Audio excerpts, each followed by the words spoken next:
Good morning, everyone. Happy Saturday. We are kicking things off with a bang. We're going to be calling commercial real estate. We're going to be calling it retail. We're going to be calling our shopping centers today. We got a fantastic list loaded up. We're ready to rock and roll. For those of you who are new to the channel, my name is Henry Eisenstein. I'm a real estate investor, commercial real estate broker, and mentor to many. I make this kind of content because I want to help you make endless amounts of money, change your life like real estate has done for me. And let's have some fun. So guys, look, so many people say you can't call on weekends. We're going to prove them wrong. We're going to show the world that you can absolutely cold call on weekends. We're going to kick things off. We're going to have some fun. If you guys are out there, please let us know where you guys are tuning in from. We're going to rock and roll today. We're calling commercial real estate shopping centers. We're calling retail shopping centers today. We got a beautiful list, brand new list. We're going to go for a couple hours. We're just going to have fun with it. Hello. Yeah, hi, Alice. No, you have the wrong number. I'm sorry. I was looking for the property owner of a building on Grand Street in Jersey City. No, not me. Oh, I'm sorry about that. I apologize. No, I'm just a local investor in the area. Do you happen to own any retail or any multifamily in Jersey City or locally? I don't. Okay. Sorry. No. I'm in Ocean County. Okay. Well, look, I hope you enjoy the rest of the weekend. My apologies. Have a great day. You too. Thanks. Bye-bye. Bye-bye. We're gonna go for broke every single time. That's what we're just gonna do. Anyways, thank you guys for tuning in. Let's keep it going. We're gonna go for a couple hours today. We're just gonna have fun with it. Trying to reach is not available. So many people say you can't cold call on weekends. I'm here to prove them wrong. You can absolutely cold call on weekends. Why the heck not is my question. Why the heck not? So let's go for it. Here we go. We're going to have fun with it. Hello. Yeah, hey, Gerardo. I was looking for the property owner of a building on First Avenue in Elizabeth. Wrong number. My apologies. Do you happen to have any commercial real estate you might be open to selling? I'm a real estate investor just trying to find some place to move a 1031 exchange. I'm okay. Thanks so much. Have a great day. Got two wrong numbers, but it's okay. We'll start off with some wrong numbers. That's okay. So we got a beautiful list. We're going to keep it going. We're going to go for 2 or 3 hours today. Treat this like a coaching session. Treat this like you and I just chatting. You and I, if you have any questions, make sure you drop in the chat box down below. We're just going to have fun today. If you'd like to tune in. Hello? Yeah, hi. I'm sorry. Is this Miss Deering? Yeah, can I help you? Yeah, hi. I was looking for Michael about a building he has on Lenondowski Street. So he has no buildings, and that's my ex-husband. Okay. Have a good day. Thanks so much. She seemed thrilled, but it's okay. We're going to just delete her number, and we're going to go on to the next person. Thank you guys for tuning in. Let me know where you guys are tuning in from. We're cold calling commercial real estate today on a beautiful Saturday morning. Why the heck not is the question. So many people say you can't cold call on weekends. I'm here to prove them wrong. We're going to generate a bunch of leads today. We're going to have some fun with it. What is going on? Thank you for tuning in. Mr. Khan, how you doing? Thank you for tuning in. We're calling retail shopping centers today. We got a beautiful 1,000+ person list. Retail shopping centers that have sold, are not sold in the last 10 years. And when they last sold, they sold for under $100 a square foot in a bunch of great locations that we're looking to acquire real estate in. It's one of my favorite lists to call. You can do this for industrial or retail. You have reached the Department of Corrections in Redwood County. At any time, We probably do not want to be speaking to the Department of Corrections. We got some wrong numbers to kick things off, but that's okay. We're going to have lots of bad numbers. It's okay. Thank you for calling the Gallery Collection. We're sorry we missed your call. Our hours are 7. We're going to keep dropping some voicemails. Thank you guys for tuning in. Where are you guys tuning in from? Please drop it in the chat box down below if you have any questions. Hello, and thank you for calling Wilmark Building Contractors. Okay, we'll drop another voicemail. Let me know you guys are tuning in from. If you have any questions in regards to commercial real estate, how the game works, what we're up to today, drop it in the chat box down below. Any and all questions, I'd love to hear it. We're just going to have some fun on this beautiful Saturday. It's a beautiful Saturday here in South Beach. Eileen Morris is unavailable. Okay, we'll drop a voicemail for Miss Ellen. It's a beautiful Saturday here in South Beach, and instead of hitting the beach, hitting all the stupid shit, we went to the gym this morning. We hit the sauna. We feel fantastic. Hey, Mark. Hello. I'm sorry, I was looking for Miss Hartman. Hello. Yeah, Miss Hartman, can you hear me? Yes. Did you miss dial? I'm not sure. I was looking for Mark Hartman. No. You're looking for Mark somebody? No, nobody lives here. Okay, wrong number then. My apologies. Have a wonderful Okay, day. sorry. That's okay. Bye-bye. We got a fantastic morning going in. We took the dog for a nice long walk. She's happy. And now we're going to hit the phones. We're going to hit the phones for a couple hours today just to prove the haters wrong. You can't cold call on weekends. It's a bunch of BS. We're going to generate a bunch of leads today. And my rule of thumb is that we don't stop calling until we generate a bunch of leads. So no matter what, we will. Please leave your message for...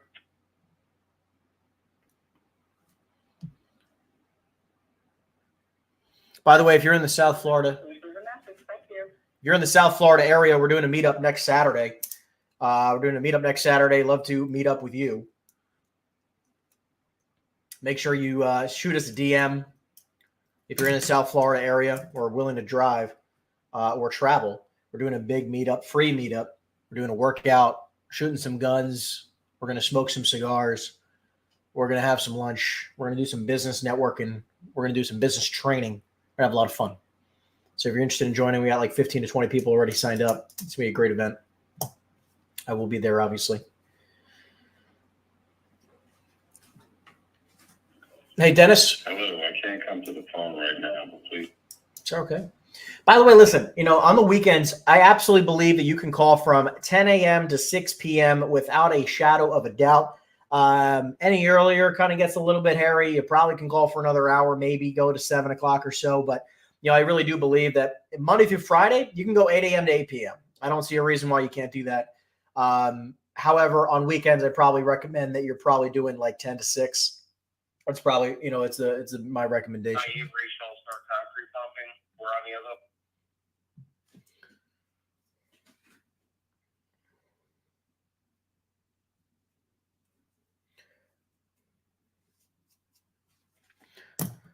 Let's see what we can make happen today, people.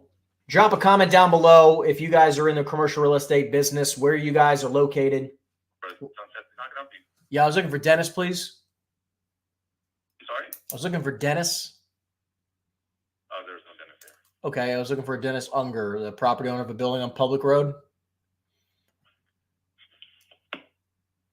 Okay, just hangs up. No problem.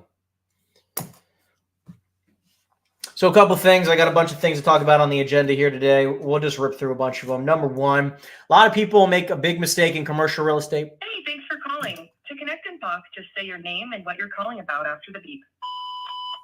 Henry, calling for Mr. David.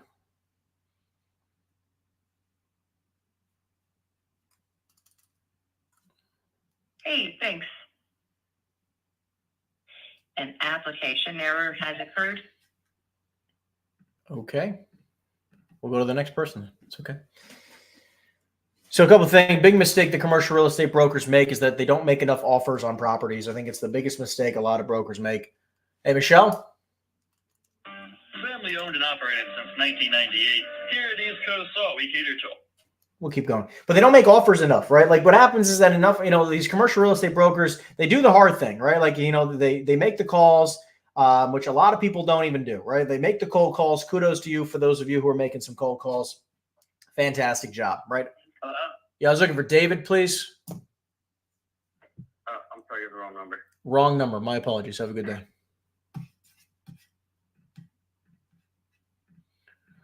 Okay.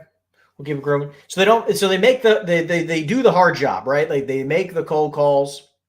They do what many people do not do. The problem is when they're on the phone with the person, they don't make enough offers because what they're doing is that they're trying to collect information, which yes, you should be doing. However, when someone says, make me an offer, you probably should because most brokers don't make offers. They promise offers, right? They beg you to list your property with them and they promise you, a crazy amount of offers at ridiculous prices most of the time. Hey, Joe. Joe, you there?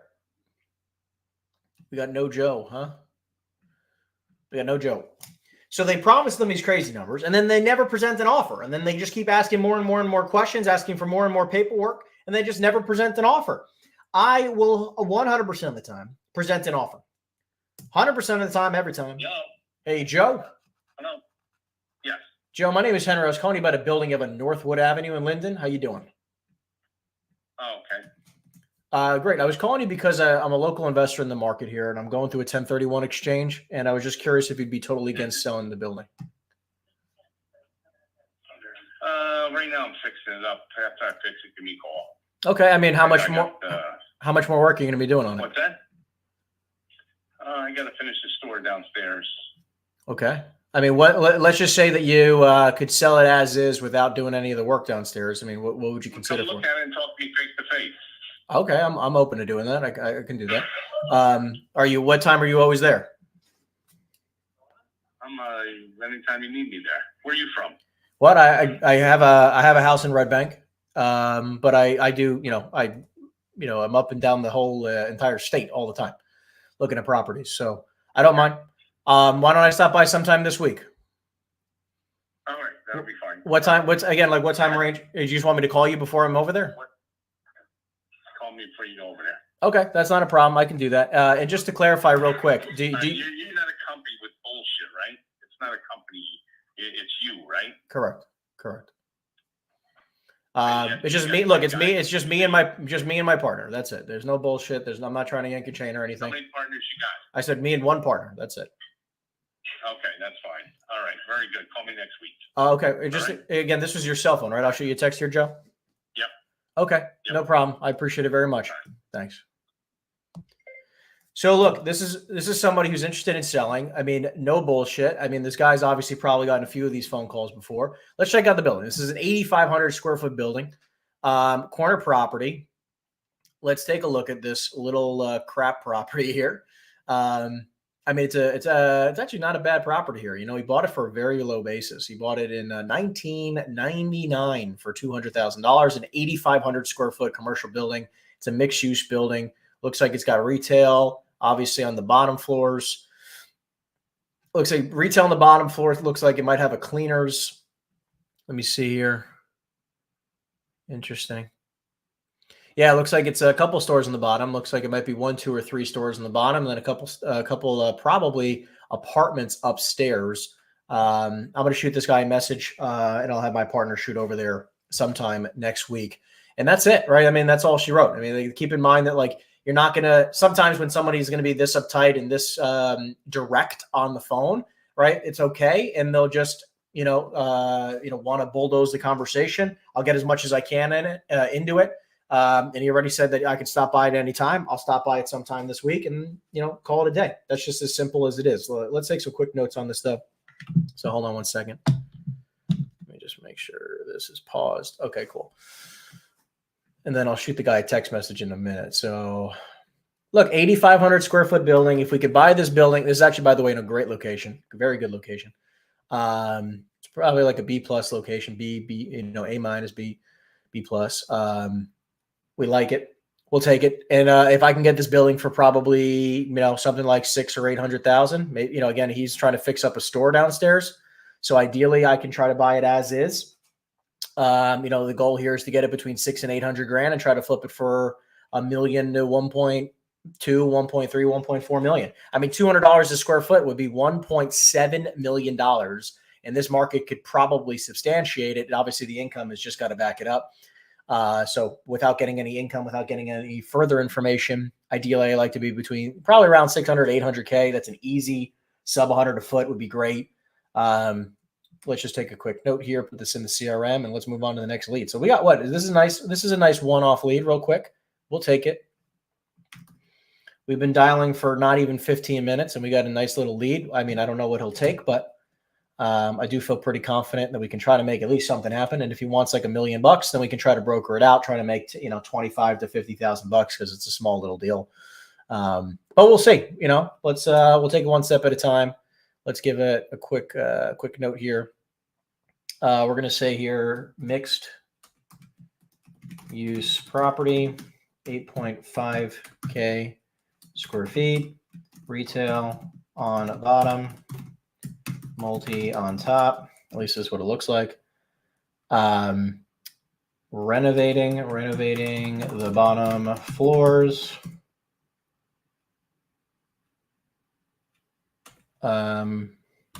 Wants me to stop by this week. Just call before we go. That's it. All right, that's all she wrote. No numbers as of now.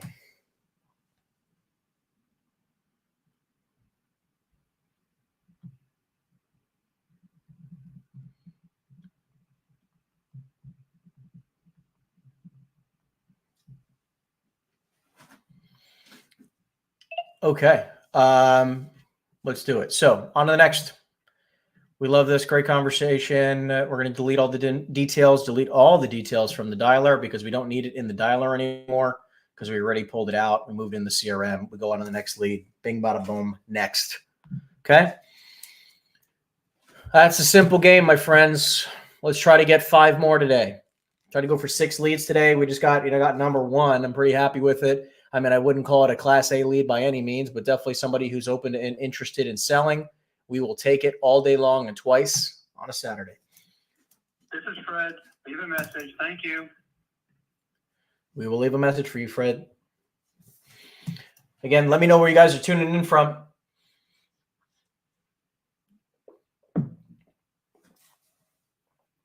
Got my protein shake. Trying to chug a lot of water. Trying to keep super healthy. I'm trying to put on some more weight.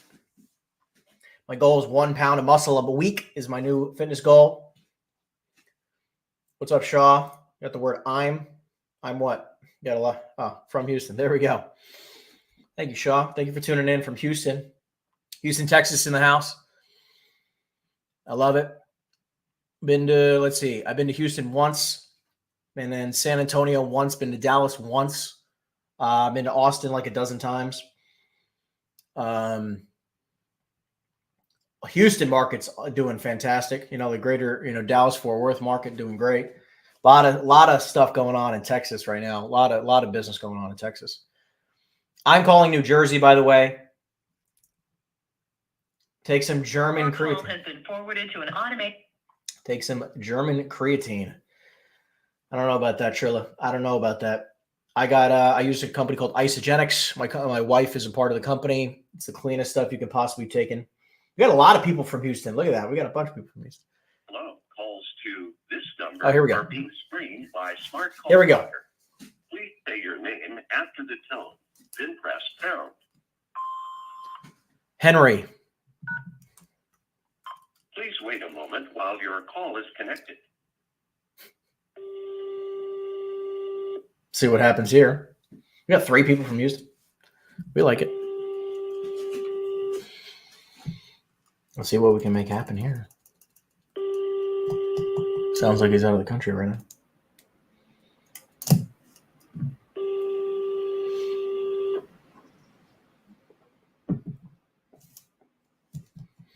Hello. Please leave a message after the tone. All right, we'll drop a voicemail. But I use a company called Isagenix. My wife's been a part of the company for a long time. I love the company. Amazing products. I use a ton of their products. Probably spend almost $1,000 a month on different products. One of them being the shakes. Wonderful. Feels fantastic in the body. And been taking it for many years. Key to continue. Been taking it for many years. So I'm good. I don't need any creatine. I don't need to be fake anything. I don't care about any of that kind of stuff. I want to be lean, mean, feeling healthy, right? I want to do this for the next 4 years of my life. I'm very excited about it. It's absolutely, it's already changed my life. It's helped me make an incredible amount of money that I never thought I'd make by, I'm 29 today. And I say that very humbly. I say that in a way that I mean, look, guys, I was a depressed, suicidal kid growing up.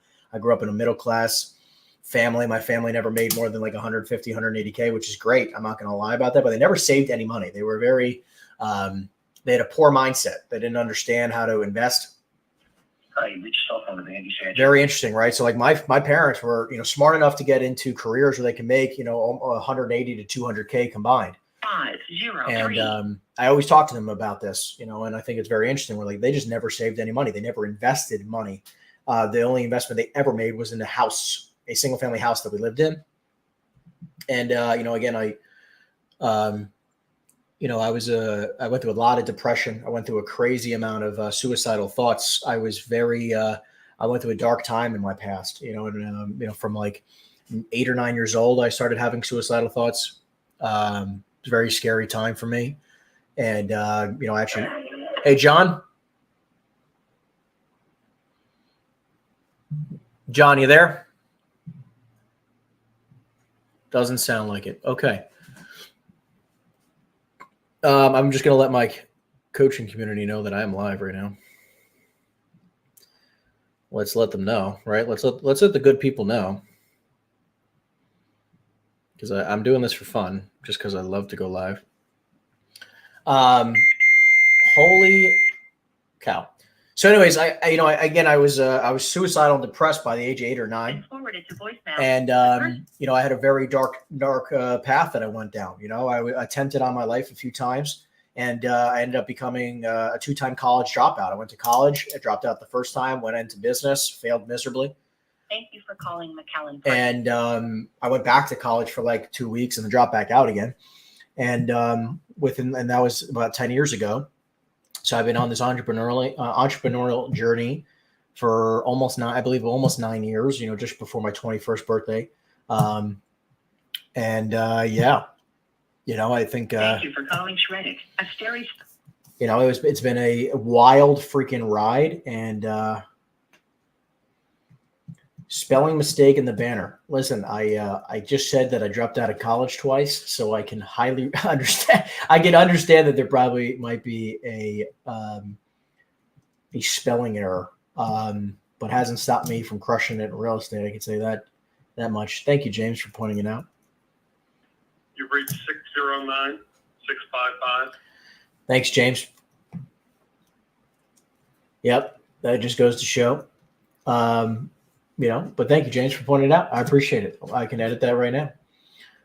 But yeah, so, you know, the last 9 years has been a wild freaking ride. I mean, a lot of people don't realize that, like, it is an unbelievable experience. I'm going to hide this. And what do I edit it here? I guess I can do that.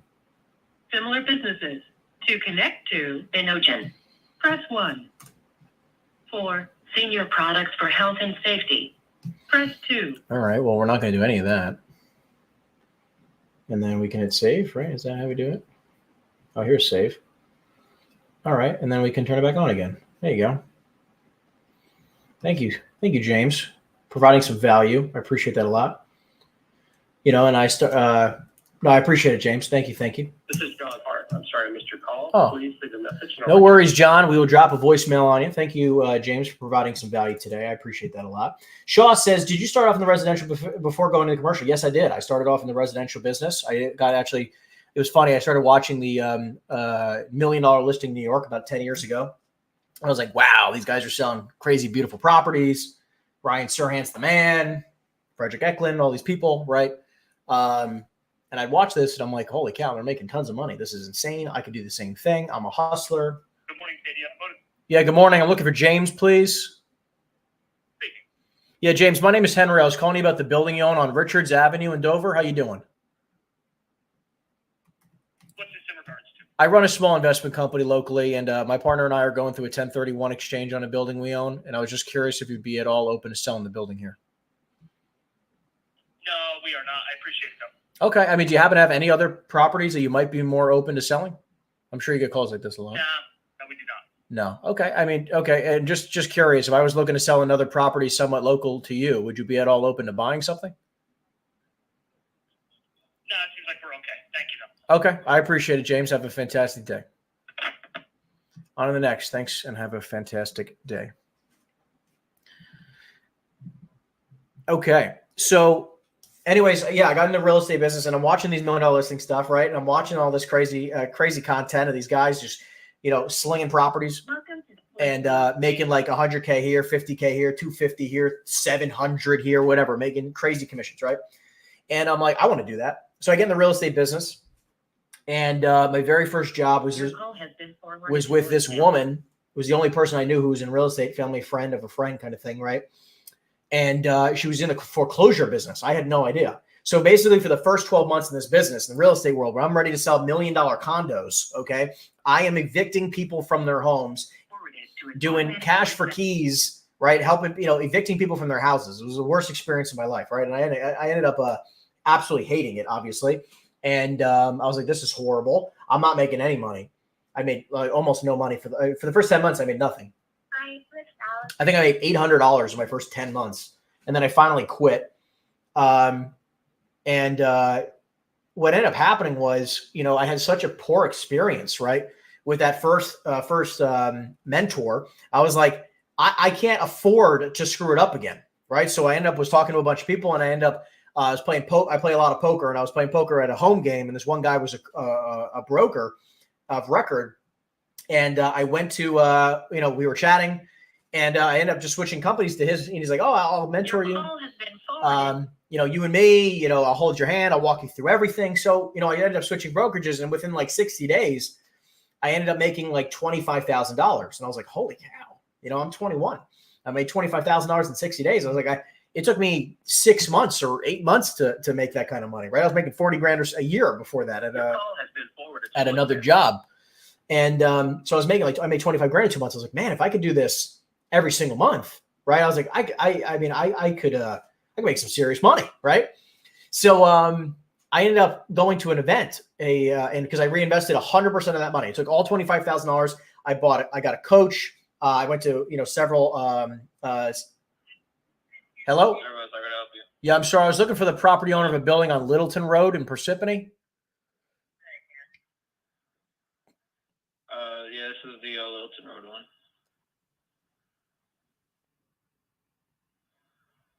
Okay, are you going to connect me with the owner? Sorry, I'm sorry. Is this the owner? No, the owner is not present right now. Okay, is there a better time I should call back? I believe the next day he'll be in is Monday. Monday. Okay, I'll give him a call on Monday. I appreciate it very much. Of course. Okay. Thanks. Yep. I'm not going to talk to some 16-year-old kid about selling their property. It doesn't make any sense.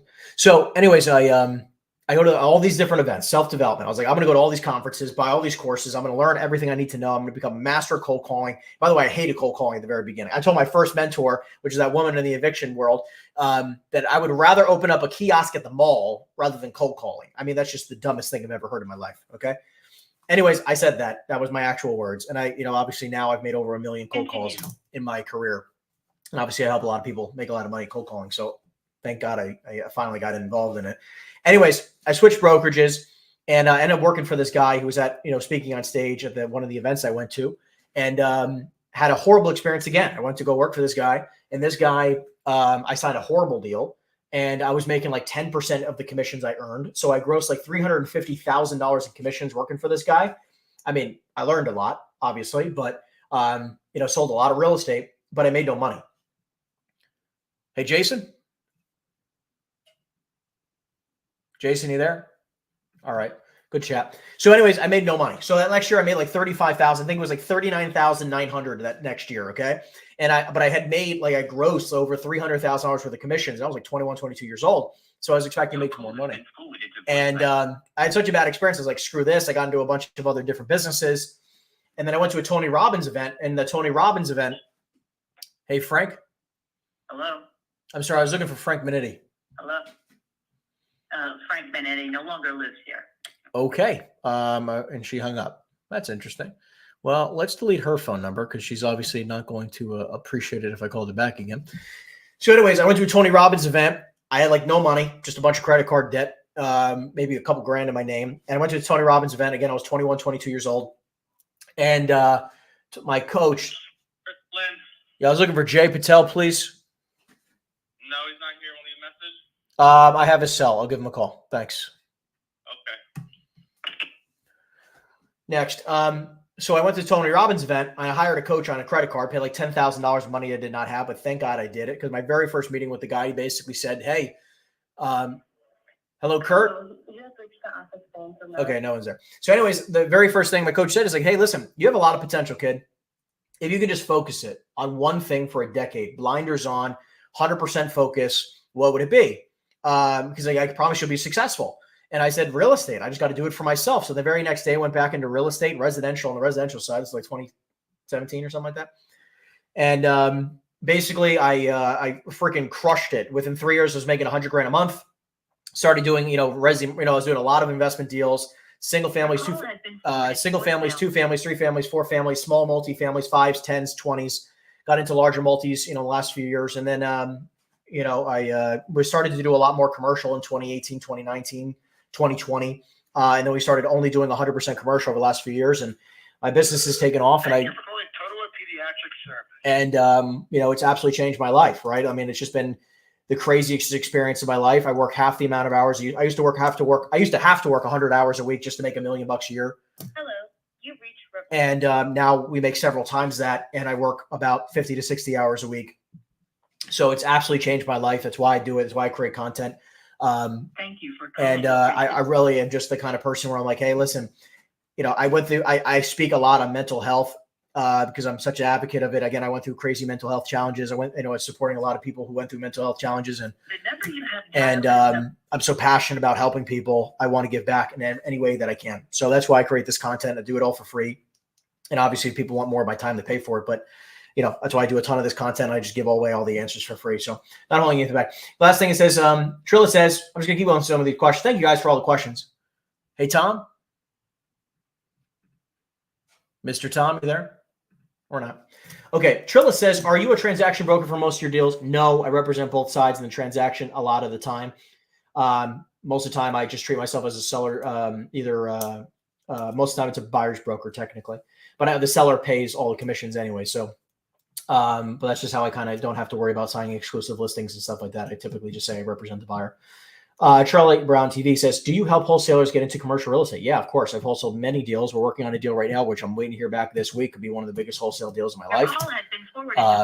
Very, very excited to hear back this week. We're knocking on wood. Wish me some luck, gentlemen or ladies and gents. So yes, we work with wholesalers all the time. I think there's a lot of similarities to the wholesaling world as there is the commercial real estate brokerage world.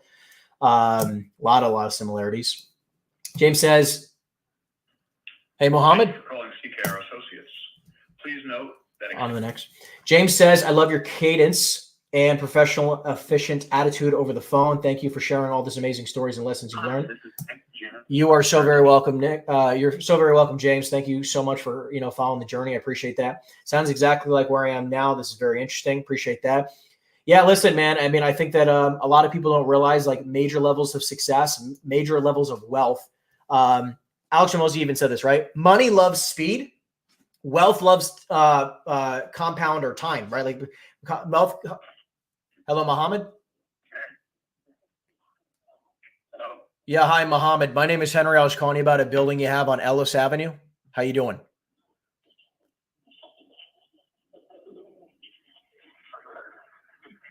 All right, just next. Goodbye. You're not going to respond to me. It's fine. Hey, you reached Pedro.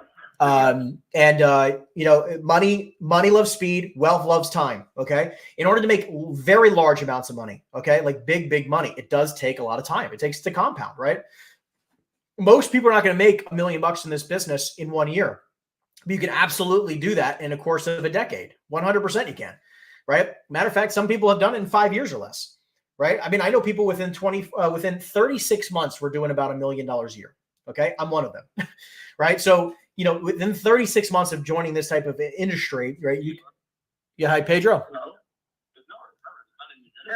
Pedro, my name's Henry. I was calling you about a property you have on 54th Street in West New York. How you doing?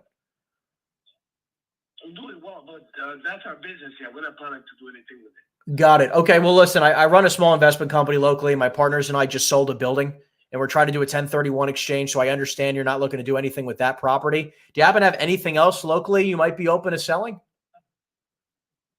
No, not right now. I do have things locally, but again, I have daycare centers, and they have my property, but I have the businesses there, several centers. So okay. I mean, would you be open to buying another daycare center? I'm sorry? If I had a partner of mine, actually a good friend of mine who's looking to sell a daycare center, would you be open to taking a look at it? Yeah, it depends where. Where is it? Down in like the Monmouth County area, Upper Freehold. Oh, no, not too far. I have everything that I have. I have 5 centers in Hudson County. Hudson County. Okay. To control everything.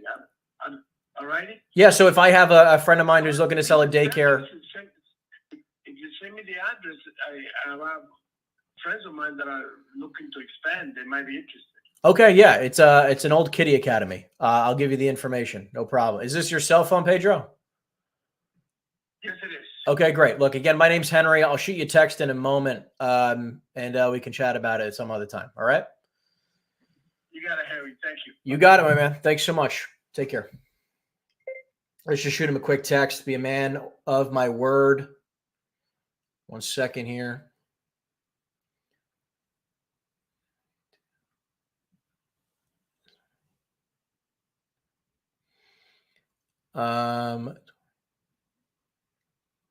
Okay, here we go. 1 second. Let's send him a message. I'll tell you what it's going to say in a second. It's going to say, "Hey, Pedro, it's Henry.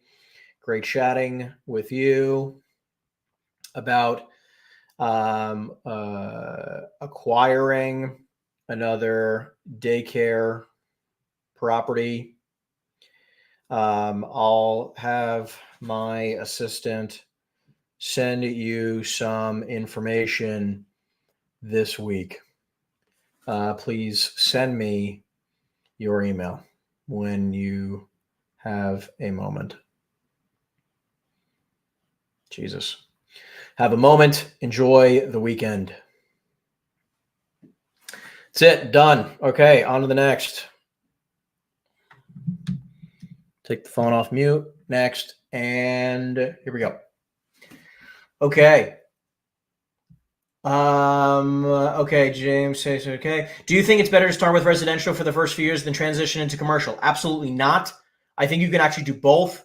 If you're already making money from residential, never stop making, or at least for now. John, how I think that a lot of people make a mistake that if you're in the residential business, I'm not telling you to stop the flow of cash where you're making it right now. If you're making money right now, continue making money. It's just slowly start building this other side of commercial, right? It's like if you've got 50 grand a year coming from residential, I had $1 million a year coming from residential business. I couldn't stop, right? I had payroll and all these crazy things. I had a lot of expenses there, right? So I started building on this side. Hey, Phil? Yeah, Phil, my name's Henry. I was calling you about a building you own on Highway 46 in Bud Lake. How you doing? You got the wrong Phil. Now you got my number. Interesting. Okay. I mean, do you happen to have any commercial properties in Jersey? My apology. No. Okay. Wrong number. Not me. Yep. No worries. Bye-bye. Where'd you get my number? Just curious. It's what was connected to the property, so I was calling it. So sorry about that. Enjoy the weekend, my friend. In Bud Lake? Yeah, I don't know. Can't tell. Thanks. That's weird. And we hang up.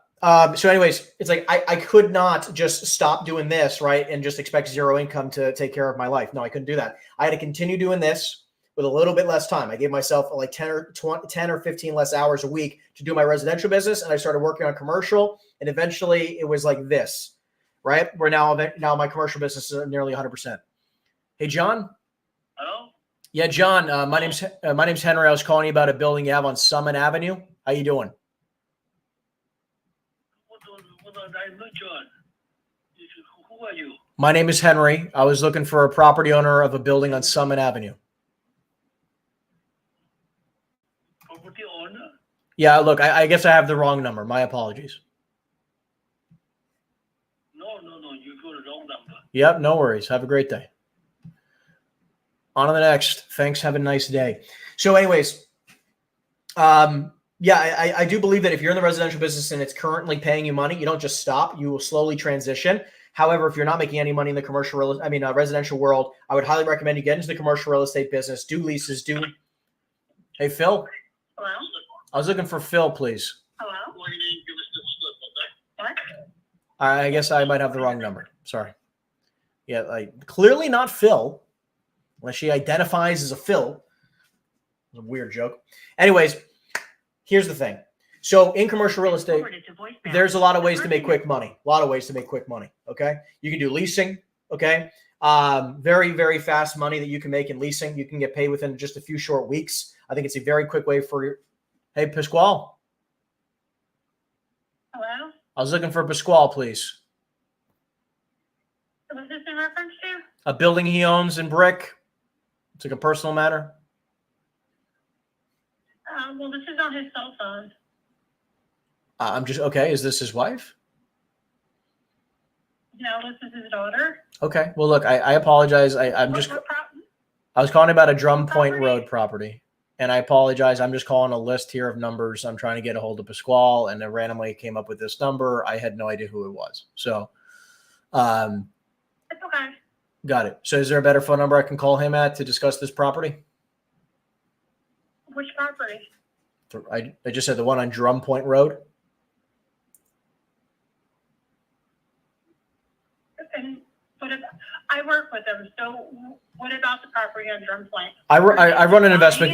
Buying it? I run an investment company, and we're going through a 1031 exchange. We're just looking for a couple local properties to possibly move the money into. Okay. I mean, like I said, I can't make a decision on that. That's why I was calling him. I'm imagining. Is this a cold call? I mean, we spoke last time. We spoke was like 6 or 8 months ago. I said, we both chatted. He said, call me back later this year after the summer. You spoke with him, so then you should have his number. The last few numbers I called on was either this number or a 732 number. That was it. What's the rest of the 732 number? 286-4367. And he picked up on that line? That was the only 2 numbers I have here. Okay. Look, I'm not trying to waste anybody's time. If he's not interested in selling, that's perfectly fine. I'm just looking to speak with Pasquale. If he was open to selling, great. If not, great. All right. I would maybe try the other phone number. Okay. I'll give him a call. Thanks so much. All right. Thanks. This is why when you go to gatekeeping, by the way, keep in mind, so many people try to sell this woman on trying to sell the, she's not a decision maker at all, right? This is some, stupid, early time real estate broker who doesn't know anything. Okay. She knows nothing. She's like, oh, I can't make any decisions. Of course you can't make any decisions. Yeah. Hey, Pat, my name's Henry. I was calling you about a building you own on Drum Point Road. How you doing? Amazing. I'm doing great. Thank you. I was calling you because I run a small investment company locally, and my partner and I are going through a 1031 exchange, and I was just curious if you'd be at all open to selling the building here on Drum Point Road. Not at all. I get offers every day on that. I can imagine. From the Lakewood community. Okay. Is there a price? Is there a price that you'd actually consider? I mean, obviously, I know you don't need to sell it by any means. It was over $2 million. I turned it Oh, down. okay. A good offer, but yeah, I'm really not interested. If I got to pay taxes. You wouldn't do like a 1031 exchange or anything like that? No, I don't want to do 1031. I gotcha. Okay. I mean, are you actively buying in that market, or what's your game plan? Because I do have a few partners that are looking to sell some things, but it doesn't make sense for me.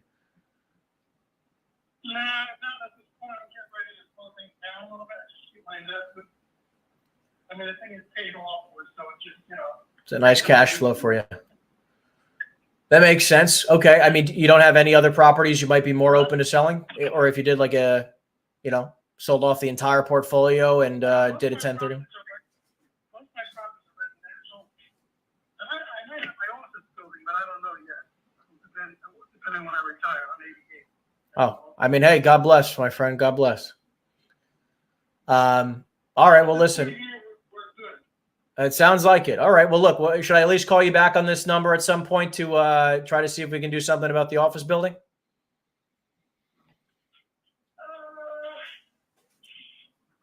Yeah, I mean, I'm in real estate. You know that. Yeah, I mean, I can see your name all over the place here. So, I mean, look, I'm not here to. I'm a buyer, right? I'm not trying to pitch you anything. No problem. No, I understand. I appreciate the call. And, if I do anything, it'll probably be on, but now I'll probably also do a couple of tennis first. might be money. I understand. You'd offer to the tenants first. All right. Well, listen, why don't I touch base with you and, maybe in the new year, and we can, have another conversation and see where you're at. Yeah, give me a call. No problem. All right? I appreciate it. Thanks. All right. Yep. Thank Bye. you. It was the other phone number. Who knew? All right. So look, what we're going to do is we're going to add this guy. He's not a lead. I wouldn't count him as a lead, but I'll call him back in 12 months and see what happens. I mean, this guy's a broker as well. Was pulling up some, I know the last name. Owns a number of properties, might consider selling his office. Call back in 2025. That's it. On to the next. Thanks and have a nice day. But yeah, I always recommend getting into commercial real estate in some capacity. If you're interested in learning more information about commercial real estate, if it's a good fit for you, make sure you schedule a call down below. My team would be more than welcome to support you.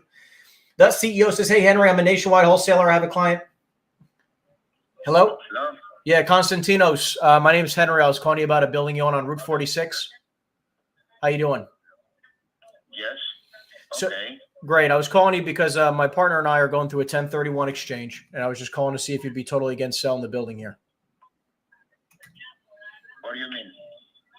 I'm going through a 1031. I'm selling a building locally, and I need to move some money, and I was curious if you'd be totally against selling the building. 1031, you say? Correct. Building on the 46. Correct. Or town? Say that again. Or town? Or town? What town? I was calling you in Parsippany. Parsippany. That was the one I was calling you. Parsippany. You got a wrong address. I got a building in the Parsippany. Yeah, you have a building on Route 46 in Parsippany. Yes. That's what I was calling on. So you're interested to buy? Yeah, I mean, if the numbers make sense, I mean, obviously you have to make a number that you're happy with, and I have to, get to a number in which I can actually, make my investors some returns. So do you happen to have a number you're interested in? 8 million. You said 8? 8. 8 million. Okay. So I'm guessing if it's 8 million, the building is like what, 60,000 square feet, and you're making like 700,000 a year triple net? The building is 22,000 square feet. Okay. The net is 300 a year, triple net. Okay. So let's do some quick math, right? So 22,000 square feet and 300,000 triple net. So I would I can't imagine I'd be anywhere near or farther than, maybe a 3.75 offer. I mean, that's an 8% cap rate, maybe 4 million at a 7.5. I mean, at 8 million, you're looking at a 4.25 cap. You call me, I'm not calling you. No, of course. I know I'm calling you. You need to buy. Yes, you call me. If you call me, that's the market price. That's the asking price. That's how much. I understand. Listen, you can ask as much as you want. I'm just saying. I'm not going down with penny. That's fine. Listen, I'm not begging you to sell your property. If you need 8 million, I understand. I just wanted to be a man of my word and get you an offer, but which I can probably make sense of doing something probably around the 3.75 million cash close in probably 45 days. Obviously, if that's not good enough, I understand, and I can always be a backup offer whenever you're interested. No, actually, that building is cost me before almost 20 years now. 20 years, yeah, it just cost me that kind over close to $4 million. I understand. All right. Well, listen. Then obviously you should keep it. You should let it cash flow into the into the horizon and enjoy it. Okay. I appreciate the time, Konstantinos. Thanks. Yeah. Listen, guys. He wants $8 million for a property that's not even close. I mean, it's like almost $400 a square foot. Get out of here. Goodbye. Ta-ta. No need to chat with you any longer. Thank you very much. Again, the CEO says, hey, Henry, I'm a nationwide wholesaler. I have a client looking for 250 door multifamily anywhere in the country. You got anything that works that he could buy? I do in Massachusetts. We just got an off-market deal. Could be very, very interesting. It's more than 250. I think it's almost 400 units. If you're interested, make sure you DM me. You can DM me on Instagram if you have a deal. Thank you for calling Gracie and Harrigan Consulting. We're gonna skip over that. Anyways, DM me on Instagram or email me at the info@henryeisenstein.com email. I'll take we can chat about it. Shaw says, I want to master cold calling. Any advice? Practice makes perfect, buddy. It's like riding a bike. You can't read a book about riding a bike. You got to do it. Scrape your knees a little bit. It's okay to fall off. Hello? Yeah. Hey, John. Yes. John, my name is Henry. I was calling you about a building you have on Bachelor Street in Toms River. How you doing? All right. Wonderful. I was calling you because my partner and I are going through a 1031 exchange, and I was just giving you a call to see if you would be at all open to selling the building. I'm not interested. Thank you. Okay. I guess you get a lot of phone calls like this, right? I'm sorry. I'm guessing you get a bunch of phone calls like this. I do. I can only imagine. Same line as This- you. Just Interesting. gave me. Well, look, I mean, we're selling to like a little teeny 10 family for about $2 million bucks. So we got a few $1 million that we're looking to move. And, I mean, there's not a number that would excite Yeah, you. I'm not interested in selling at this point. Okay. I mean, is there a time frame in which I should call you back? In a couple of years, Couple years. Okay. I mean, do you own or occupy the building? I own it. Yeah, I understand. I'm saying, do you occupy it as well? Like, or is any part of this something you occupy? Yes. Okay, that makes sense. Yeah, then look, I mean, obviously you got a profitable business, you got to stay. That makes sense. Did you happen to have any other buildings you might be open to selling besides this one that you don't occupy? I don't have any. I don't have any others. Gotcha. All right. Well, listen, I appreciate the time. Thank you. Yeah, appreciate the time. Enjoy the weekend, and we'll touch base, in a few years. Sounds good. Thank you. Thanks. Bye-bye. All right, and we'll move on. On to the next. Let's see here. But yeah, practice makes perfect. Get on the phones, practice. Download my free script book. It's in the description down below. Take a gander at it, read through it, practice it, do it 1,000 times. I promise you'll get better and better and better over time. Practice, practice, practice. James H repeats: money loves speed, wealth loves time.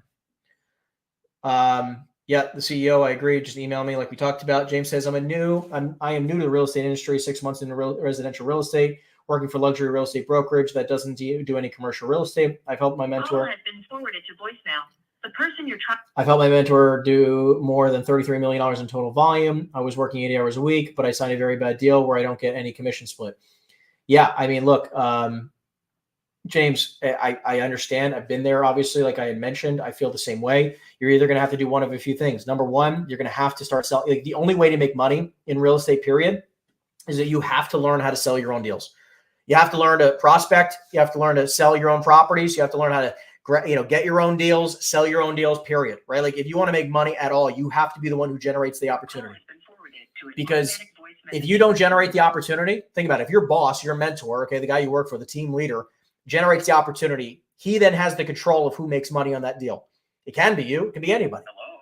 Please leave a message. Right? He can choose to give you whatever commission split you want, and he has the control because he generated the opportunity. If you generate opportunities on your own with no other support of your team leader, right, and you constantly do this, you then have negotiating power. Right? You have negotiating power. Right? But, again, I'm a big proponent that, like, hey, like, if you want to make a lot of money, you have to be a part of a fantastic team and be compensated well. Period. End of story. Or do it yourself. Try it. Go for it. Cyber LA. Geez, she's the worst. I mean, she definitely wasn't the best. I'll say that. I am wondering, based on your experience, if I'm not making any money. Hello. Yeah. Hi. I was looking for Ignacio, please. This is he. Yeah, Ignacio. My name's Henry. I was calling you about a property you have on North Broad Street in Hillside. How you doing? He hung up on me. We're going to redial because I'm in a mood where I'm unstoppable. I feel great. I don't care what this guy says. Let's see what happens.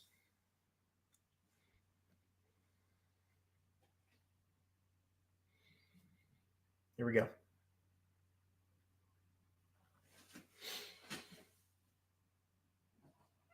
Let's see if he answers me. I'm calling him back right now. Like, I think we got disconnected. I'm just in a good mood.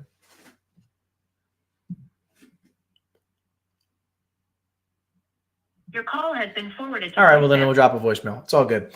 So you said, I'm wondering, based on your experience, if you're not making any money with residential transition and commercial real estate, be a wise decision.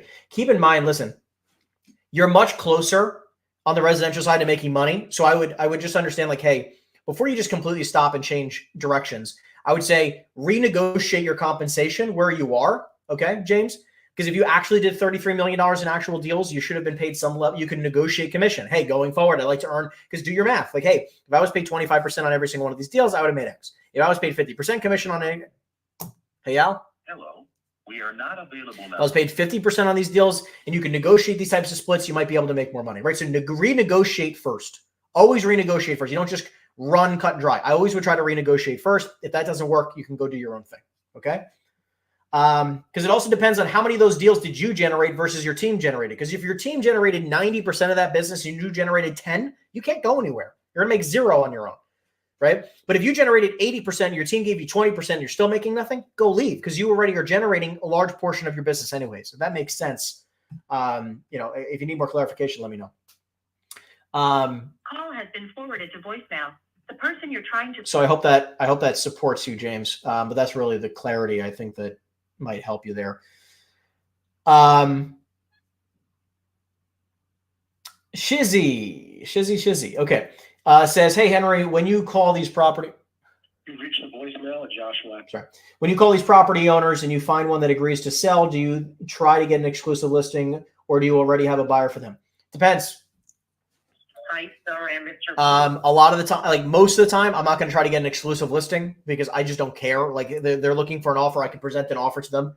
I normally have a number of buyers. I have a number of buyers already. And, a lot of the times we're going to just try to do an off-market sale. That's, typically what ends up happening. Because think about it like this. If we speak to a property owner, okay, in the markets that we prospect, most of the time we have a buyer for it, okay?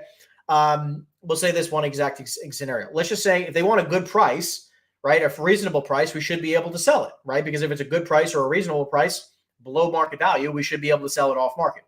If they want market value let's just say they want above market value, right? Because even up to market value, we should still be able to sell it. If they want above market value, I'm not going to be able to sell it, and neither is anybody else. So I don't need to have a listing to try to sell something above market value. It just doesn't make any sense, right? So that's one thing. Second, let's say I don't have a buyer for something. Okay. If I don't have a buyer, we teach strategies of exactly how to find a buyer for any type of property in any market. Hello, Anna. Sorry, I can't come to the phone right. Okay. No, Anna. So at the end of the day, like I don't ever need an exclusive right to sell, right? I mean, they just say, like, yeah, bring me an offer. No problem. Boom. Like people, Please leave your name and too many people get caught up in signing agreements and they step over so many opportunities to try to get documents signed, and that you remove so many opportunities of possibly making money for the hopes and the prayers of one person or two or a few people every year who are going to be open to signing an agreement. I just don't care about it. Hello? Yeah. Hey, Michael. Hello?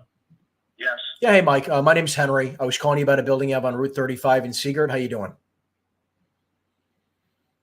I don't have a building on Route 35 in Seagirt. Okay, I guess I might have the wrong number. My apologies. I mean, do you happen to have any property, commercial property? I'm just going through a 1031 exchange. I'm a local investor in the market, and I don't know how I came across your number. Yeah, I don't know. Like, you know my first name, but you don't. I don't have a Well, I guess the owner of that property also has the same name as you. That's kind of weird. Are you a broker? I do hold a license, but I'm calling as a principal. Okay, do me a favor. This is my cell phone. Text me your information. Okay. Are you also a broker? No, I'm not. I'm an owner. Okay, yeah. I mean, look, I'd love to. Look, I'm not calling you about listings or anything like that. I'm just looking to buy. So, I mean, we just sold off a small little 10 family, and have a little fund. To me and a couple of partners. We threw some money together, and we have a 1031 on a deal. Maybe we can work something out. So I'll shoot you a text. This is your cell? Good. Yeah, my cell. Yeah. Okay, great. I'll shoot you a text, and why don't we chat sometime early this week? Does that work? Sounds good. Thanks. Thanks. All right, bye. This is the simplicity of the game, right? I mean, look, this is a wrong number, okay? This is a wrong number, but I don't just hang up, okay? I will continue pushing. And I asked him, do you happen to have anything else? We had a nice little chat. He says he has something else.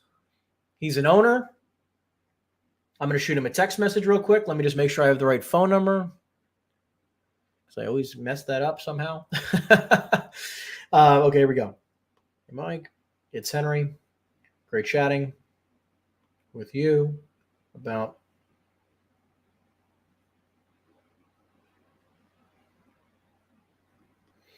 enjoy the weekend.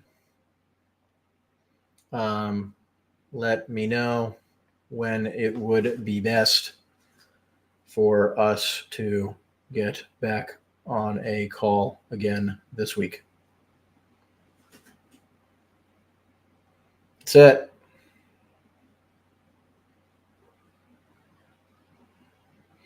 Sent. Next. Let's go on the next lead. Here we go. Let's also just do that. Okay. James says, your energy is freaking undefeatable. That is right. But it's all built up here. It's all built up here. And it's trained. James, your advice is sincerely appreciated. You're very welcome, my friend. Again, if you'd like to schedule a call with my team and I, make sure you do so down in the description down below. You can do that for free. We have a lot of free value you can download down below. Just, documents, spreadsheets, for underwriting, lots of content. Shizzy says, gotcha. So if you have a buyer for the property, do you have the buyer pay you a fee, or if you do an off-market deal? No. So the way we structure it is that I pre-negotiate for the buyer, right? So if a seller is willing to take a deal, let's just say at $2 million, I'll pitch the deal at 2.2 and the seller will pay the commission, right? Now, again, the buyer's it's got to be a good enough deal where I can do that. But every single deal in the country is basically, an additional spread based on commissions. Right. A seller obviously is calculating their costs of what it will take, what they're after all their expenses, what they're going to walk away with. Right. So very, very commonly done. So, we'll add our fee on top most of the time, but we pre-negotiate ahead of time to make sure we can do that.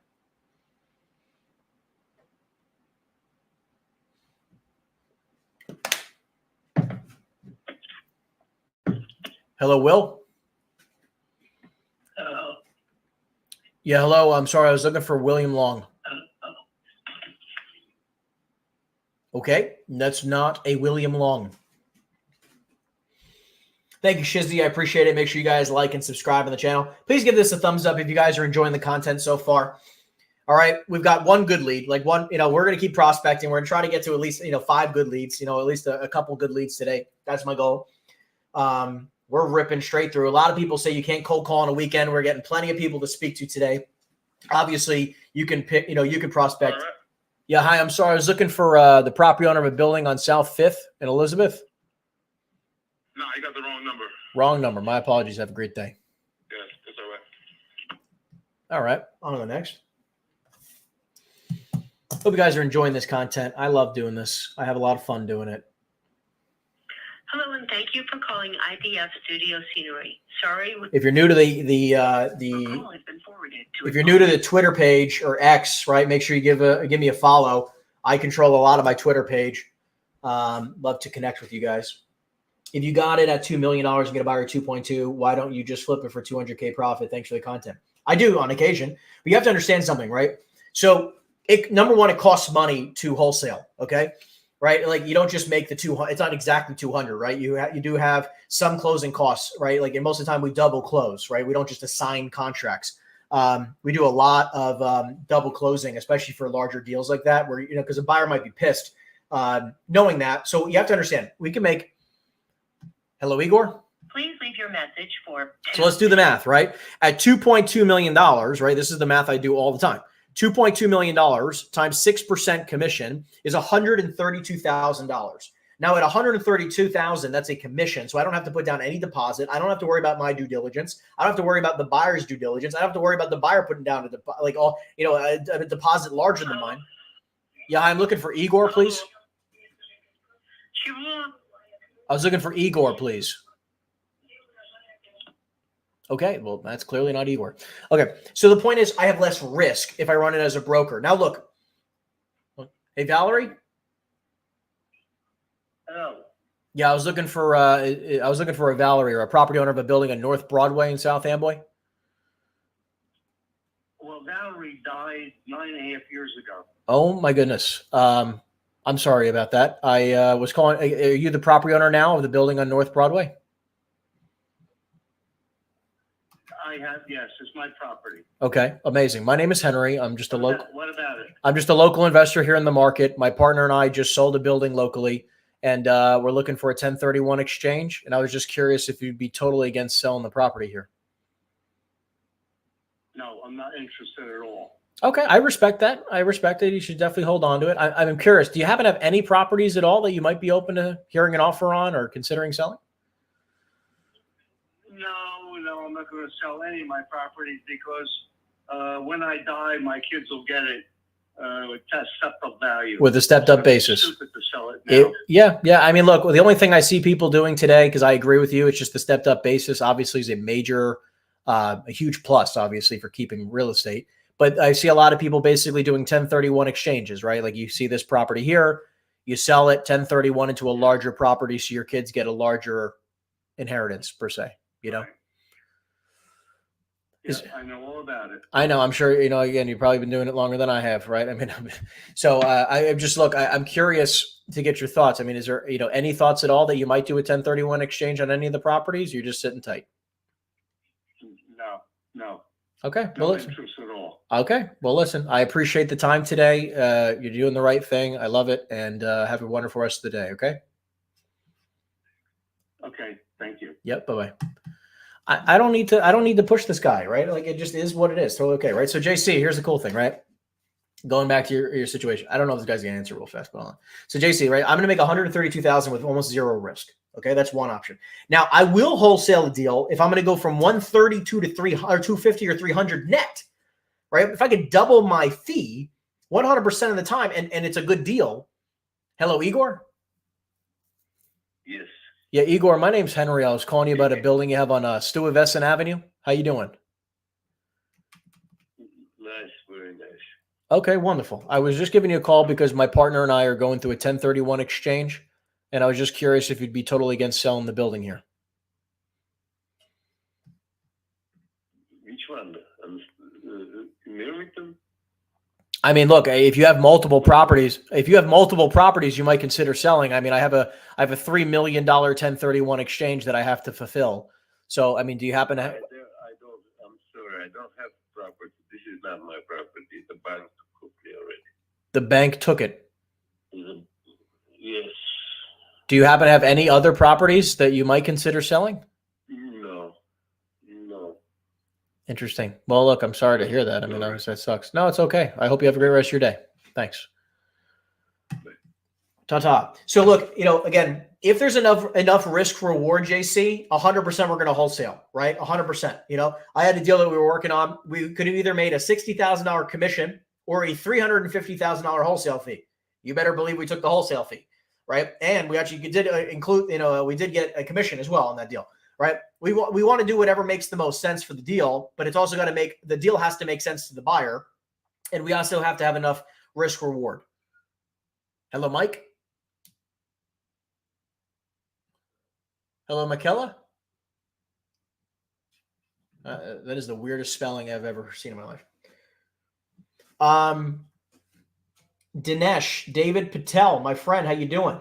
You go, how do you filter out for these lists? Have a video showing how to pull lists. Yes, on the YouTube channel, you can see there's a Reonomy of how to pull lead lists. We have many videos about it. Check it out. If you have any more clarifying questions, I can obviously support you. We go on Reonomy. We have a bunch of filters. This specific list. Thank you for calling First Impressions Dentistry. Calls are recorded for quality assurance purposes. So this specific list is retail, multiple different counties. I think we do 10 counties.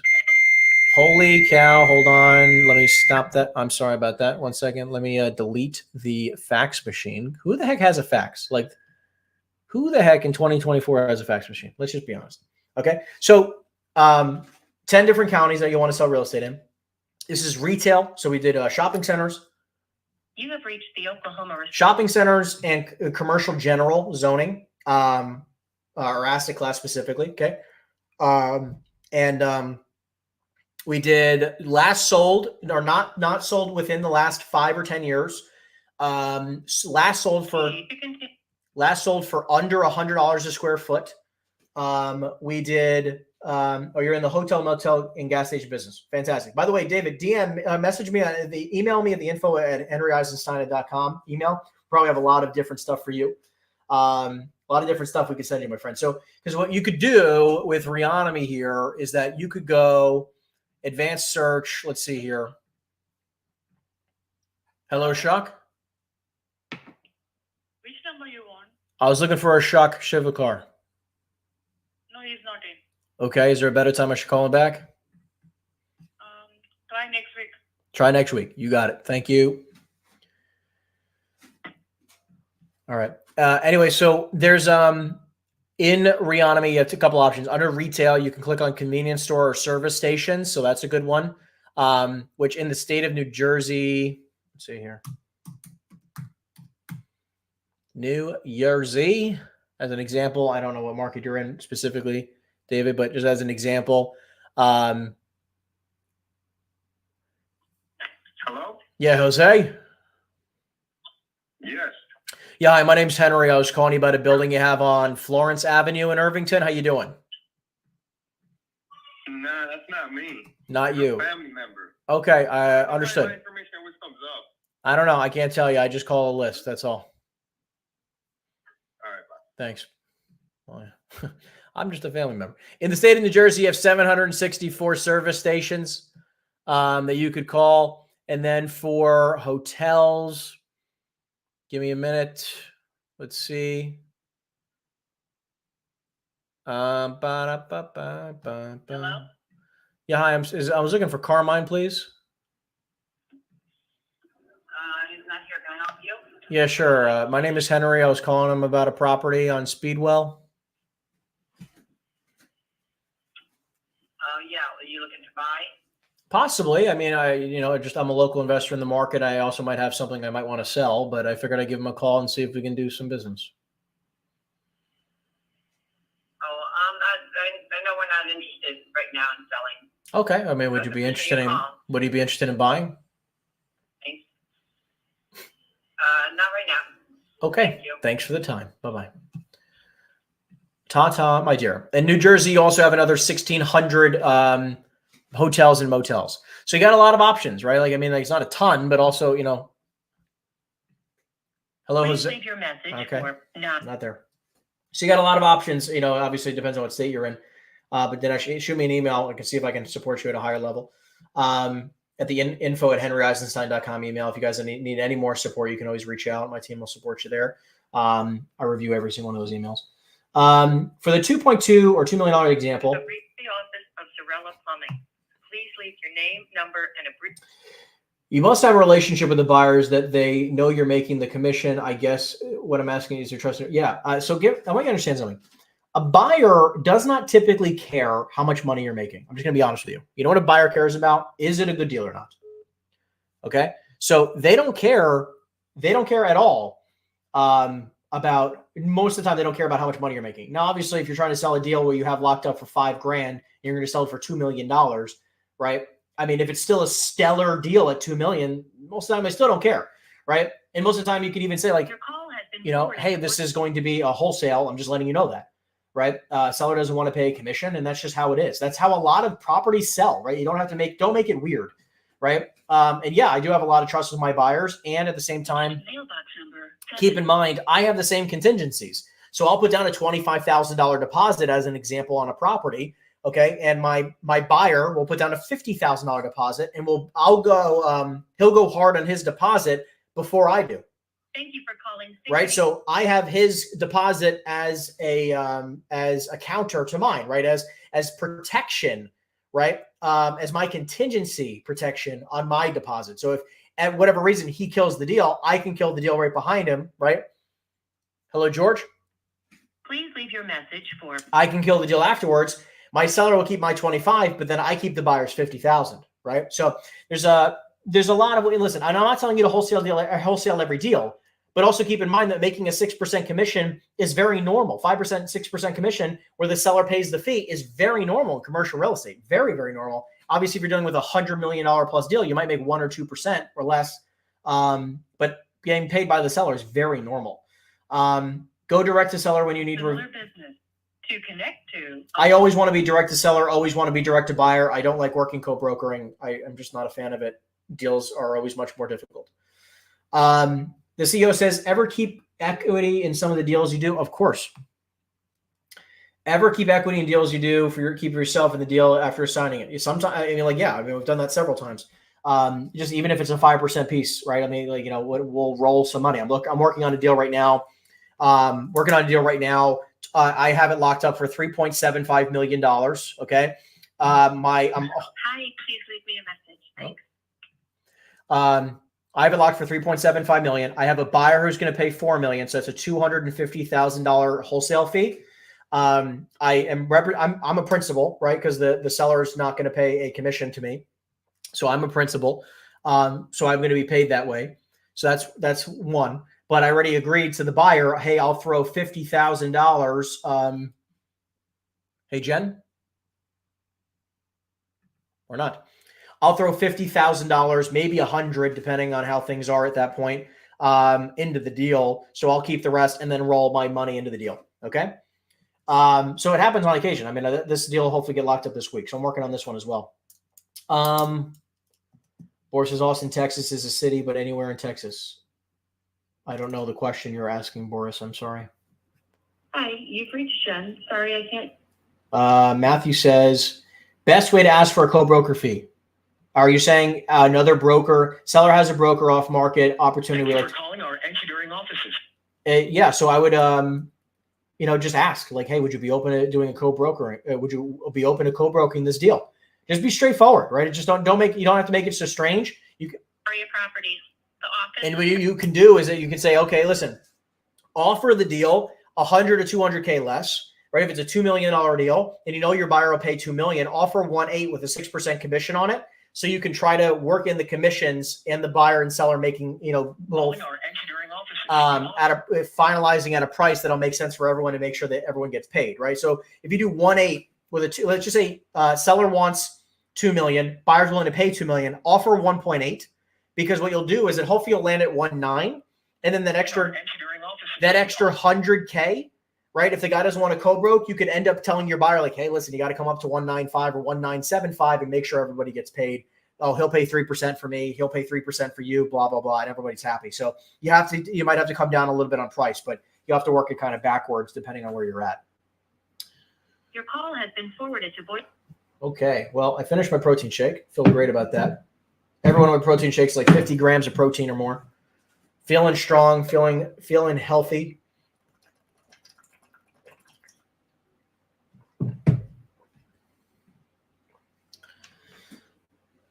Shizzy says, thanks for the feedback.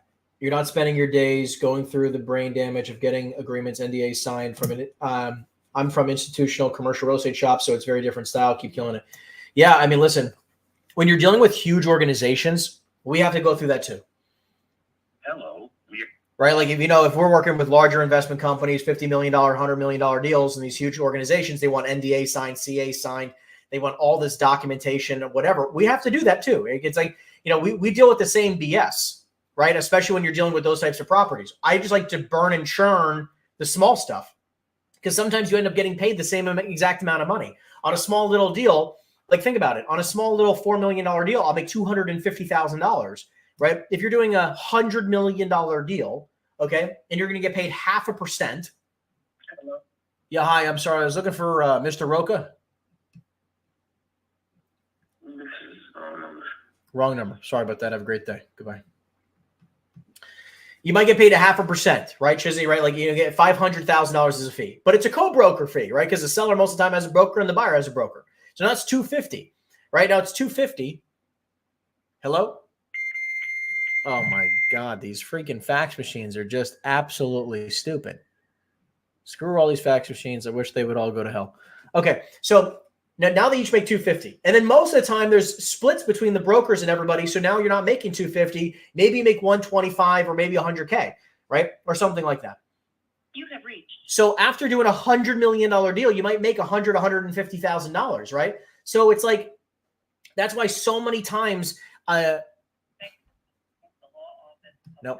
So a lot of the times we end up making more money on a smaller deal than a $100 million deal, right? Like on this little deal, I'll make $250,000, right? And that's all me, right? So I make $250,000 by myself. Thank you for calling Trans. Right? So I don't have to worry about doing a $100 million deal and trying to make 0.25%. Like, it's just stupid. right? Yeah, 100% the fee is better in the private client world. 100% it is. Those $100 million deals, a lot of the time, is for the resume, press release, bragging rights. 100%. You are right. You are so spot on, Chizzy. I agree with you 100%. It is such about like beating my chest, ego bullshit. Oh, I sold this $100 million deal. How much did you make in a fee? Let me ask you, right? Just be transparent with me. I don't care. Like, it's just like, what did you make? If you listen, if you do $100 million deal, you know what I try to make? I want to make 3 million. I want to make 3 points, right? I try to make at least, a solid fee, right? Obviously the deal has to make sense. It has to make sense, right? I mean, we were working on an $80 million deal before, okay? $80 million deal. And in that $80 million deal, we got a buyer to agree to $87 million. And I pitched the seller. I pitched him. Hello. Yeah, hey, Ralph. Yep. Yeah, hi, Ralph. My name's Henry. I was calling you about a building you have on Morristown Road in Matawan. How you doing? I'm doing all right. How are you? Doing great, thanks. Just real quick, I run a small investment company. My partner and I are selling off a building, and we're going through a 1031 exchange. And I was just curious if you'd be totally against selling the property here. Yeah, I have no interest in selling the properties. Okay. Do you happen to have any other properties you might be more open to selling, Ralph? Nope. Unfortunately, nothing right now. No, I mean, hey, all good. No worries. I understand. I can respect holding on to it. So is it worth me following up with you and, maybe in the new year or? No, this is long-term hold. Long-term hold. Okay. All right. So then are you in the business of acquiring more properties locally? No, I'm not doing that either. Okay. So just sitting tight. Well, listen, I appreciate the time, Ralph. Maybe I'll give you a call in a couple of years and see if that's changed. No worries. Sounds good. Thanks. Thanks. Bye-bye. On the next. Yeah. So anyways, we were working on this 80 plus $1 million deal. Okay. My buyer agreed to 87 million. Seller wanted like 95. Okay. We offered 87, but I pitched my buyer was willing to agree to 87, but I pitched I pitched the seller 85 million. So I had a $2 million fee, right? I kept it aside. I was like, that's a 2.5 point fee, right? So I was trying to make 2.5 points there, right? Around that range, right? I was trying to make a $2 million fee because I'm not going to do these types of huge deals and not play the same game. Of course, I don't need 50 basis points. Exactly. It's just bullshit, right? It's like I'm going to always try to make a larger fee. I look at it's. By the way, it's just about how much better of a negotiator I am, right, in the situation, right? Because if I know a buyer's willing to pay X and a seller's willing to pay X, if I can work something in the middle, that's my fee. That's how I make sense of it. And it's got to make sense to buyer, and it's got to make sense to seller, right? Like it's got to make sense to everybody. It's not like I'm just making a fee and nobody, like everyone's like super pissed about it, right? Buyer agrees to willing to pay X. Seller is willing to net X. Or willing to net Y, I make Z, period, right? And that's how simple it is. Let's see here. Matt. Thank you for calling Rick's Saddle Shop. Matt says good stuff, and thanks for breaking limiting beliefs on calling Saturdays. Of course, like there's so much opportunity, right? We've got a lot of good conversations so far. We're having some fun with it. We got at least one decent lead. We like it. We'll keep it going. Darius King, how we doing? Thank you for calling Rick's Heritage Cavalry. Darius says, how do you only wholesale commercial properties or do you list as well? We try not to list. We do a lot more off-market brokering. So it's either acquire, wholesale, off-market broker. Last but not least, we'll try to list it, but we don't really care about listing properties for sale. I'd rather off-market broker it.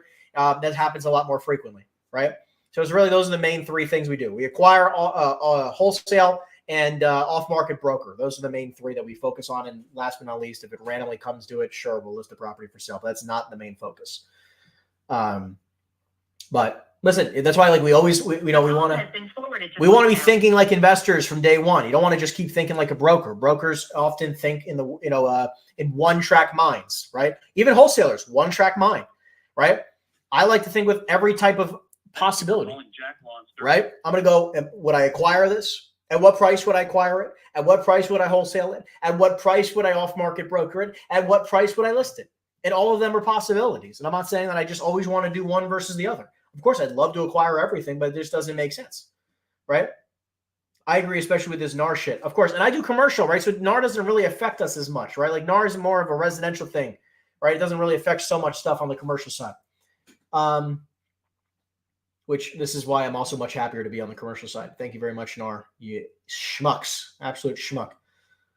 How do you tie up the properties that are in the 10 to $20 million range and have a seller that take you seriously? Do you ever put up a non-refundable deposit, EMD day one?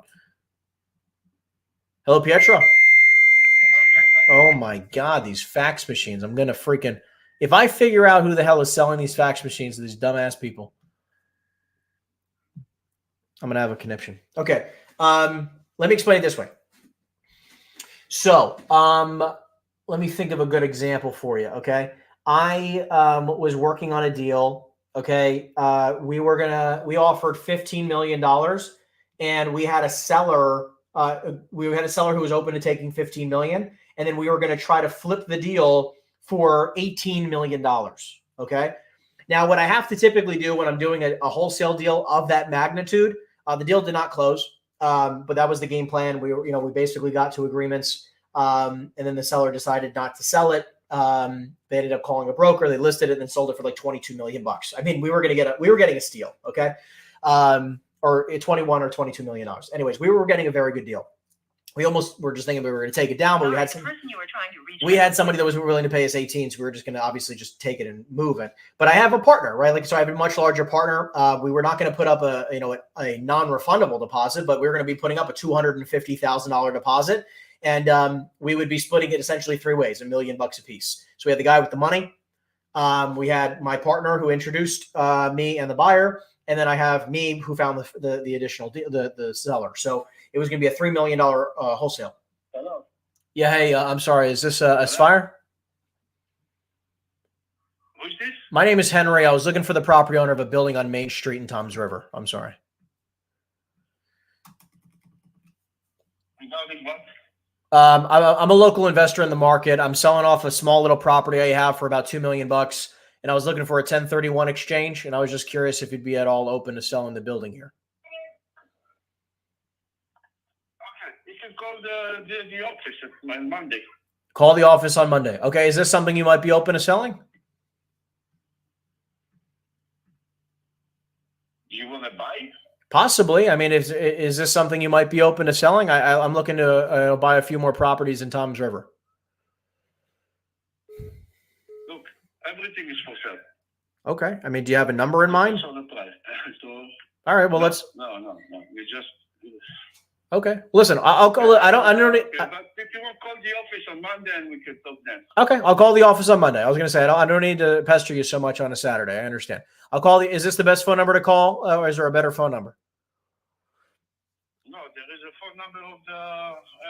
You have the office phone number 732-534-6222. 732-5. 534. Yep. 6222. Okay, I'll give the office a call on Monday. Thank you so much. Yeah. Thanks. All right, we'll see how that one goes too.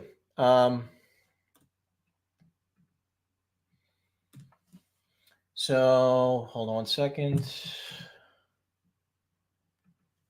Office, thanks. And here's the cell phone. Cell phone number is right here. Let's just add this to the CRM real quick. I friggin' hate the fax machines. I'm gonna friggin' go ballistic. Stupid fax machines. People are so dumb. Who has a fax machine today? Like, if you have a fax machine, I'm sorry, but like, what on planet Earth are you doing? Like, what the hell is going on here? All right.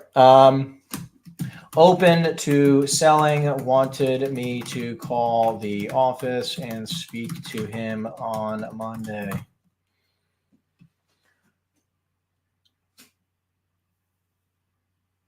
Done. Next. Go. Let's go.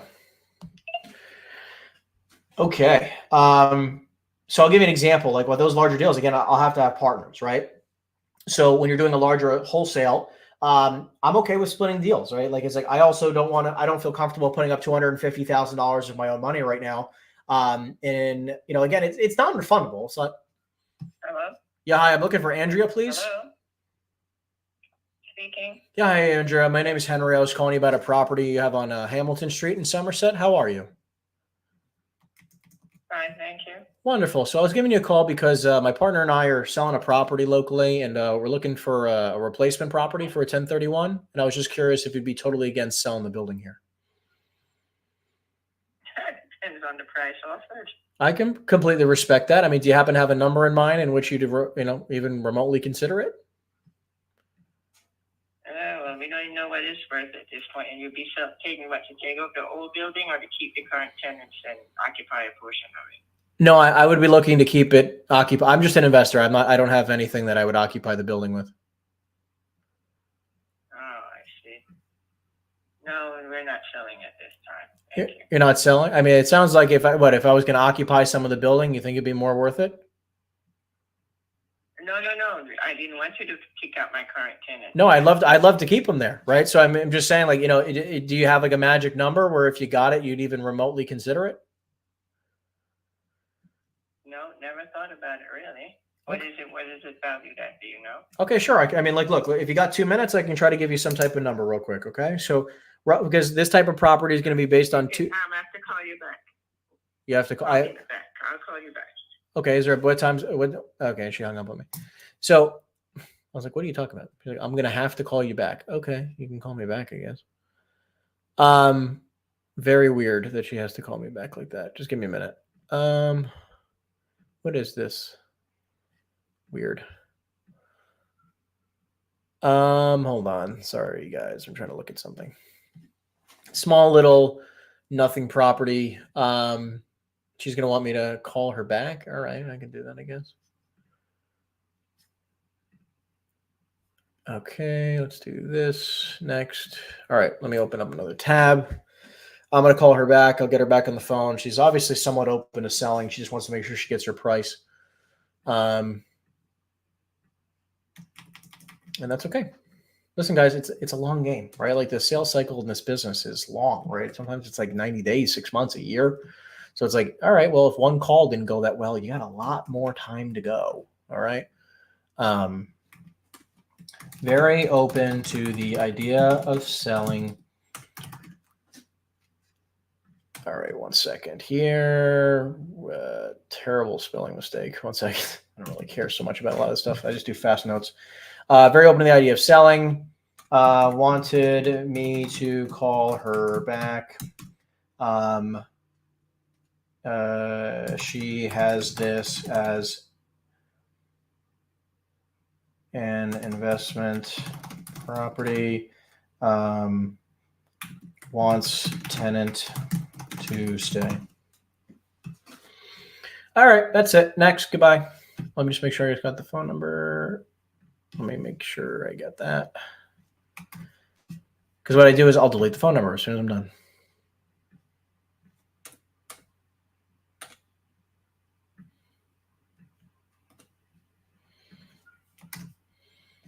Okay, 1 second. Phone number's done. And clean up all the notes. Make it look pretty. Next. Thanks. Goodbye. All right, here we go. What other questions we got? Paul says, new agent just this week. I have to join an MLS per brokerage. I do not want to be a part of NAR. Any good alternatives? Hopefully commercial centric. Yeah. You don't have to be a part of NAR as a commercial real estate broker, depending on what brokerage you join. Yeah, I'm sorry. I arrived the wrong number. Hello? Wrong number. If you're a part of certain brokerages on the commercial side, you are not part of NAR. Like I'm EXP Commercial. I hold my license with EXP Commercial. I am not a part of NAR. Please leave a message after. Okay, we are not a part of NAR, so we don't have to abide by many of their BS antics. So Paul, if you're interested in getting more information, email me at the down below. You see right now it says info@henryeisenstein.com. Yeah, email me there. Hello? Yeah, hi. I was looking for Karen. Speaking. Yeah, hi, Karen. My name is Henry. I was calling you about a property you own on North Avenue in Garwood. How you doing? Oh, good. What about it? Yeah, so my partner, I run a small investment company locally, and my partner and I are going through a 1031 exchange, and we're looking for a replacement property. And I was just curious if you'd be at all open to selling the building. No. My husband and I we own it now, and my son, we run a business out of it. Oh, you run a And we business have out of two it. really good tenants. So That's great. yeah, we own House by Meat and Deli. Gotcha. Got it. All right. Well, that makes sense. I mean, definitely hold on to that one. That sounds like a smart idea. Do you happen to have any other properties, Karen, that you might be more open to selling besides this one? No, we own a condo in Florida. We're not selling that either. So No. Well, yeah, it's tough. Are you looking to, like, build up like everybody's doing in Garland and Cranford and Scotch Plains all over? I mean, maybe. Properties. I mean, look, we like shopping centers, so ideally we'd like to just keep it retail and just let you. We actually typically do lease back situations, so we would actually let you continue leasing it back, and we would just continue. We would just like to own the property. You'd lease it back, continue running your business, right? That's what we look for. Right, but our building's paid for now, so all we have to do is maintain it. So Yeah, I was gonna say, probably doesn't make sense to do we're that. sitting pretty, and obviously, it'll be there for my children to reap the benefits from too. So I love it. Well, Karen, you besides, I work for Crowell Banker, so nice. If I come across if you want to text me your name and all that, if I come across a property that I know that a business owner might want to sell, I can reach out to you. Yeah, please. I mean, this is my cell. I'm shooting you a text right now. Hold on one second. Wait, you're calling a landline. Oh, this is a landline. Okay, hold on one Let me second. give you my cell number. Yeah. It's 908-337-2754. I have a girl in my office too that she does commercial real estate, so I'll reach out to her. Hey, what's your price point? Anything up to about 20 million. So, $1 million to 20 million. It's just me and a few partners. We look for retail. I'm texting you right now. Retail, industrial, or multifamily. My name is Henry. Henry. And what is your number, Henry? I'm texting you. I just texted you right now. Oh, okay. Can you just share the number, because I'm upstairs, my phone's in my pocket. Sure. So then my number is 908, the office number here. Yep. 908-216-6532. Okay, perfect. All right. And I'm texting you my email. I'm texting you my email right now, so you have everything. Okay. Okay, perfect. All right, thanks. Beautiful. Thank you. Bye now. Bye-bye.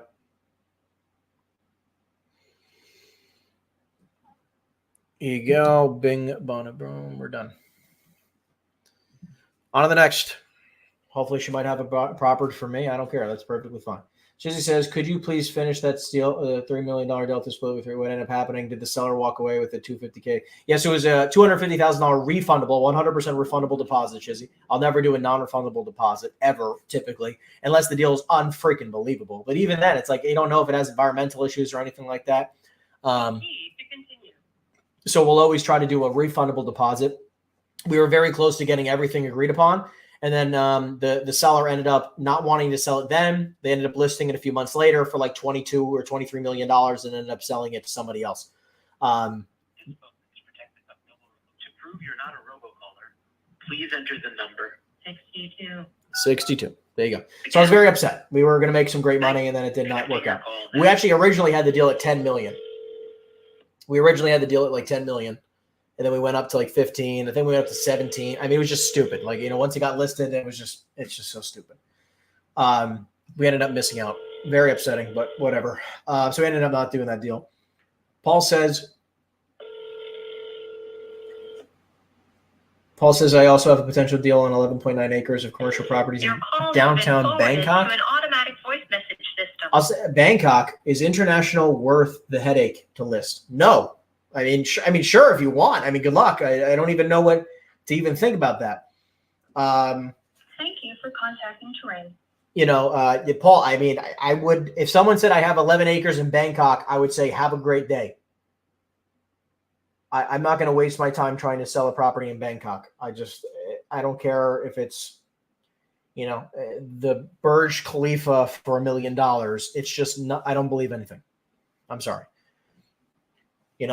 The most out of country stuff that we've ever been involved in is like resorts out of like, Puerto Rico, around Mexico, or a couple in smaller countries near there. right? I'm not even going to deal with that stuff. Like some of these people want like $20 million for a small resort. I'm like, no. Hey, Evelyn? You just reached 908. That sounds like an Evelyn.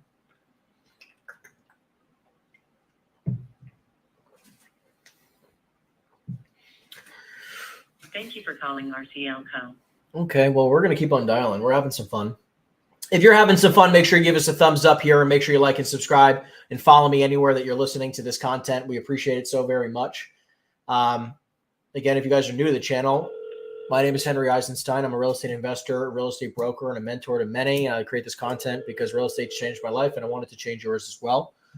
And Good afternoon. Thank you for calling Flexo Craft. How can I help you? I might have the wrong number. I was looking for Mendel, please. No, sir. I'm sorry. This No. is Flexo Craft. Sorry about that. Take care. Ta-ta. Goodbye. Guys, we've been dialing for an hour and 40 minutes. I mean, guys, this is what it's all about. Calling the Lineage Logistics. A lot of people get really bored, right? A lot of people are just like, the reason why they don't make more cold calls is because they get bored, right? This is why a lot, for me, it's just easy if I just go live sometimes. I'll prospect with colleagues, or my sales team, right? Thank you for calling the Lineage Scranton. My coaching community, we have office hours, so everybody gets to prospect together. Keep everybody high levels of accountability to prospecting. 2206. Oh my goodness. Next. 3. I'm just dropping voicemails like it's my job.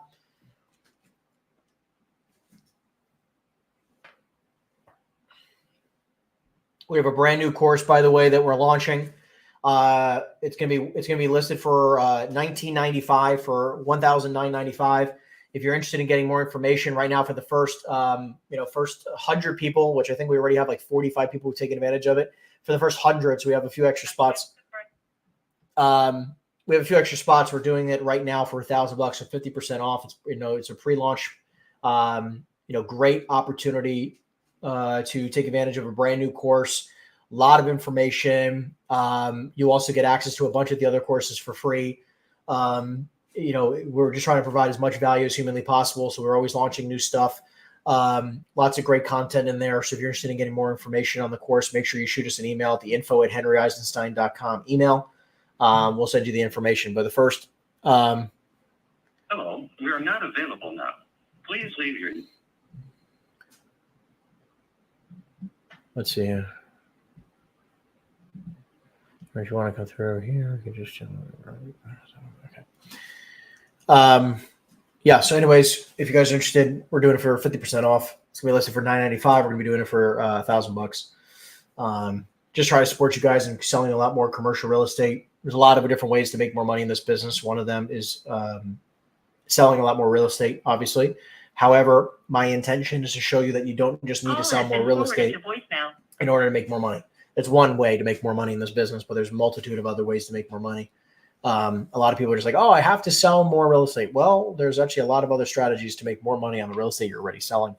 A lot of options there. Any reasons you choose Reonomy over CoStar for contact information? Do you feel it's more accurate? I do feel like it's more accurate, and we do have CoStar as well. I just don't feel like the phone numbers are as accurate for the mom and pop type of locations. For top, larger corporations, of course, it's obviously substantially more accurate, I believe. CoStar is fantastically accurate. Another, I swear to God, another freaking fax machine. What on planet Earth is going on right now? I love CoStar. I use CoStar almost every day. CoStar's contact information for mom and pops is drastically worse than Reonomy. Reonomy at least has lots of different phone numbers, right? Which I like. I wanted to have as many phone numbers as possible, give me the best opportunities possible. I just want as much information as possible on deals. CoStar has like maybe one phone number. Maybe one. So that's why we do that. Guys, we're going to keep going. We're just going to keep ripping. We're 125 dials in. We're 125 dials in, and I have, let's see here. 1, 2, 3, 4. Hey, Mike. Nobody's home. I have 4 I have 4 leads that I've copied over. I'd really only count maybe one of them as actually a legitimate lead. Maybe 2. You have reached Gwen Property. Maybe 2 of these leads, right? That's it. The other 2 are iffy. How much was the subscription? I'm using a free trial now for Reonomy. We have a Reonomy rep actually, so we can get discounted rates for our members. But hey, Carlos. Hello, we are not available now. So we can get everybody who works with us a 15% off discount. Comes about $60 off. So typically it's $400. We get it for our members for around $339 a month. I'm actually trying to renegotiate to see if there's anything else that they can give us, maybe more of a discount and maybe more exports, but we're working on it. But right now it's 1,000 exports, $339 a month. And yeah, hey, I was looking for the property owner of a building on Gloucester Dock Road. No, you got the wrong number. Wrong number. Have a great day. Goodbye. Ta-ta. Toodaloo. How else you say goodbye? Bye-bye. Your call is Goodbye. forwarded to an automatic voice Ta-ta. Adios. Toodaloo. What do you got? What else do we have? What am I missing for goodbye?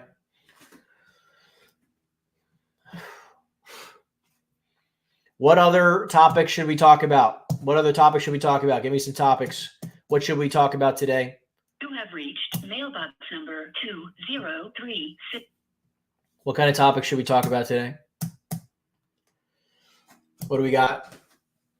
I got by the way, I got a standing desk that we're on right now. I got a really nice zero gravity pad that I stand on. I typically have a treadmill here, but we moved it because my wife was using this desk recently. So I removed it, and I should probably put it back. Probably should put it back. Hottest asset classes. To continue. There we go. We got a bunch of people thinking like, all right, let's see here. Ala la vista. I can't even pronounce that. Hasta la vista. I got sayonara. Thank you. Au revoir. Au revoir. I don't even know how to pronounce that. I failed. I barely passed French. Please leave a message. All right. He says hottest asset classes. My three main asset classes that we work on is multifamily, industrial, retail. Those are our top three asset classes that we do the most business in. We've had the most success with, and I think right now they're both, all three of them, especially like the main middle markets, mom and pop owners. That's our bread and butter. So I'm very, very, I love those three. If I had to choose one, I mean, right now I'm a little bit, I'm a little bullish. Here's the thing: in New Jersey, I really like industrial. The problem with I used to be a big multi guy, right? Very bullish on multifamily. I still like multifamily. I own a lot of multifamily, but Hello? yeah, hi Tom. Hello? Yeah, I'm looking for Tom Matthews, please. You have a wrong number. Sounds like it. Thank you. You are not Tom Matthews. So I used to be very bullish on multifamily. I still am pretty bullish on it, but the problem with New Jersey is that there's a lot of rent control. Oh, and thanks for calling the Mom Like so much rent control in New Jersey, a lot of rent control. So if you're in areas like Ohio, Texas, and many other states around the country that do not have rent control, our friendly red states like Florida, and you don't have rent control, multifamily is fantastic in those markets, like mom and pop multifamilies. Hey, Tom. We are not available. Anyways, I like industrial a lot.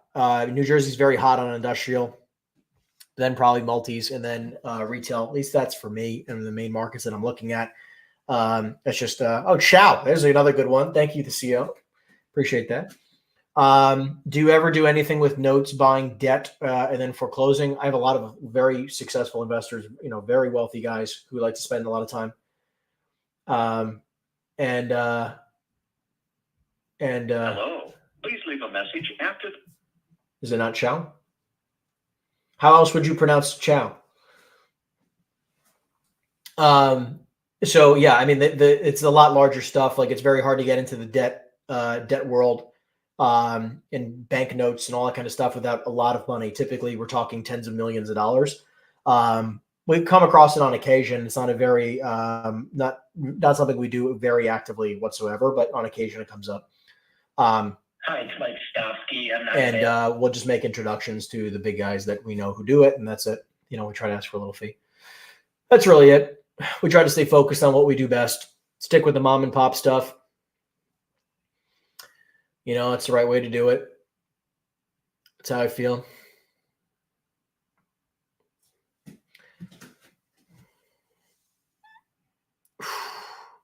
Did a nice, really heavy chest day today. Chest day with a little bit of back. I do normally chest and back. I'll do like 6 to 8 exercises. What I'll do is I'll go really heavy with one of them. Hi, you've reached Amy. I'll go really heavy on whichever one I want, right? So like, my other days are like buys and tries. I'll go really heavy on buys, a little bit lighter on tries, and then I'll do the vice versa in 2 or 3 days later. Right? I'll go really heavy tries and a lot lighter on buys. Same with back and chest. So I'll go really heavy today on chest and lighter on back, and then I'll go a lot heavier on back and go lighter on chest. Yep. So guys, we're going to go, let's see, we're at 12:58.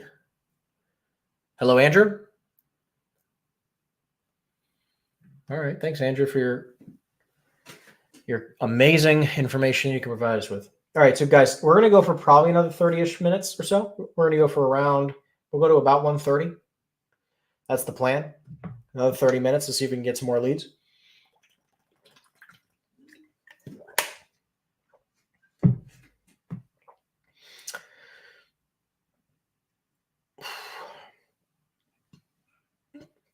Also, while you guys are all listening to the live stream right now, I'm thinking about starting a live show. We were talking about it before. The dates just did not work out. I had some personal things that came up. I'm looking to do a live show just like this, but I'm going to have it on Zoom where, Thank you for calling Passaic Community Farm. Eventually we're going to do it in person. I'd love to do it live. Which, by the way, if you guys are in the South Florida area, we're going to be doing a live event. It's a meetup, free meetup next Saturday. If you're interested in getting more information, email us down below, info@henryeisenstein.com. It's going to be in Fort Lauderdale. We're all going to get together. So if you're interested in getting more information, make sure you hit me up. That's one next Saturday. But I'm thinking about we're going to be launching a show where it's going to be like a blend of Kill Tony, which is, a lot of fun, comedy, jokes, all whatever. Hey, Vincent. Please leave your message for. And, we're going to have a lot of special guests. It's not going to be a comedy thing, but we're going to do it about real estate. So people are going to be able to come on and pitch deals or do live cold calling, right? And we'll rip them up. We'll rip them apart. We're going to let them either cold call Thank you for calling. or pitch us a deal. And then based on how well they do, they're either going to, we're going to give them some feedback. We're going to, kind of rag on them. We'll roast them a little bit. We'll give them some tips. We'll let them go. Hello, this is Lisa. So it's going to be a lot of fun. If you guys would love to do a show, love to be a part of a show like that, it's going to be live streamed as well. We're going to have a lot of fun with it. So anyways, if you're interested in learning more about that, please let me know. What do you like to do for fun for any hobbies? I posted Chow before you had read the comment. It's okay. You're good. I was just curious. Hobbies. Again, I like to work out, like to be super fit, like to work out a lot. I'm trying to become, get in the best shape of my life. Me and my wife love working out. I was looking for Roy, please. I'm sorry? I was looking for a Roy Patel. He's not here at the moment. Is there a better time I should call back? I'm not entirely sure when he comes back. All right, I'll give a call on Monday. Thanks. So we love health and wellness. We're huge fans of staying healthy, being in shape. I like to shoot guns. I like to shoot guns. I like to play poker. I like to play pickleball. What else? Love hanging out with good people, smoking cigars. Talk about business, speaking on stages in regards to mental health, helping people, right?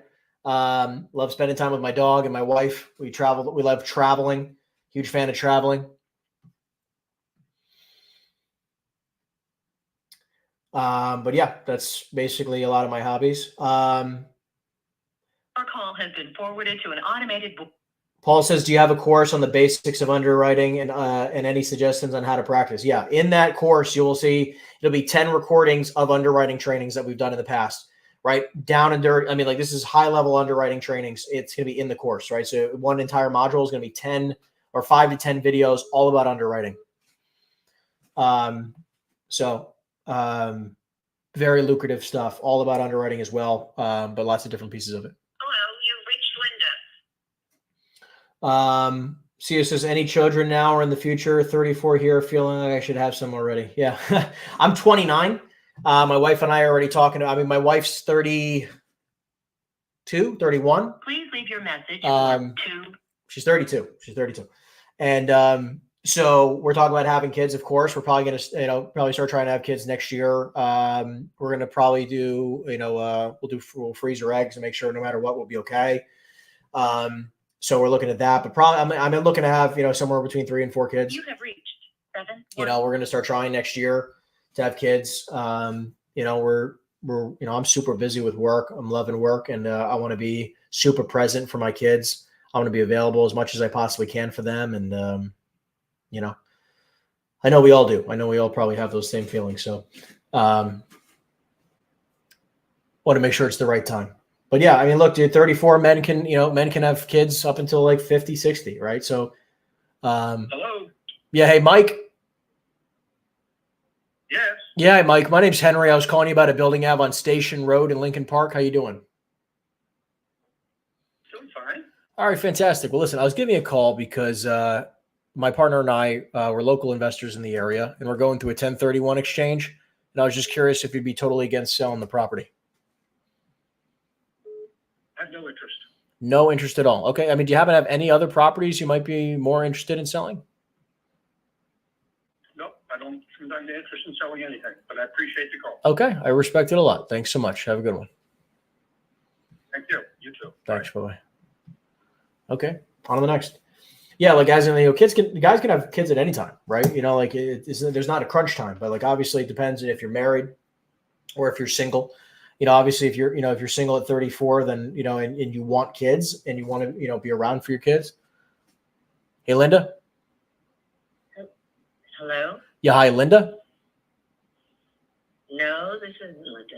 Okay. My apologies. Wrong number. No, Lindy.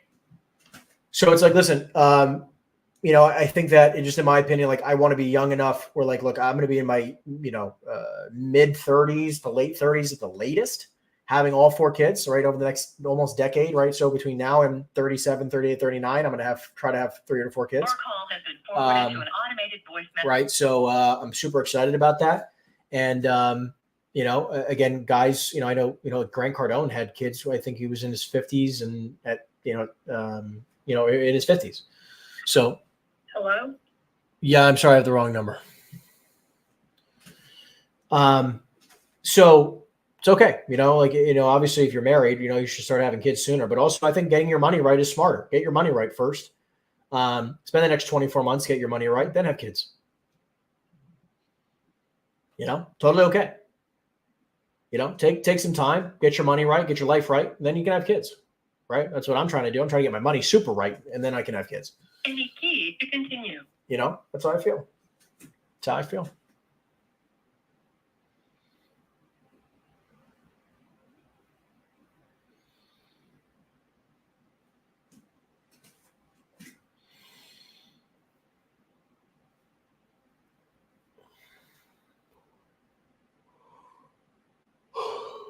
Oh my goodness.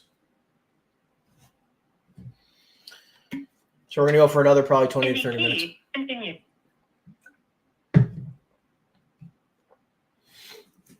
Let's see what other leads we can generate today.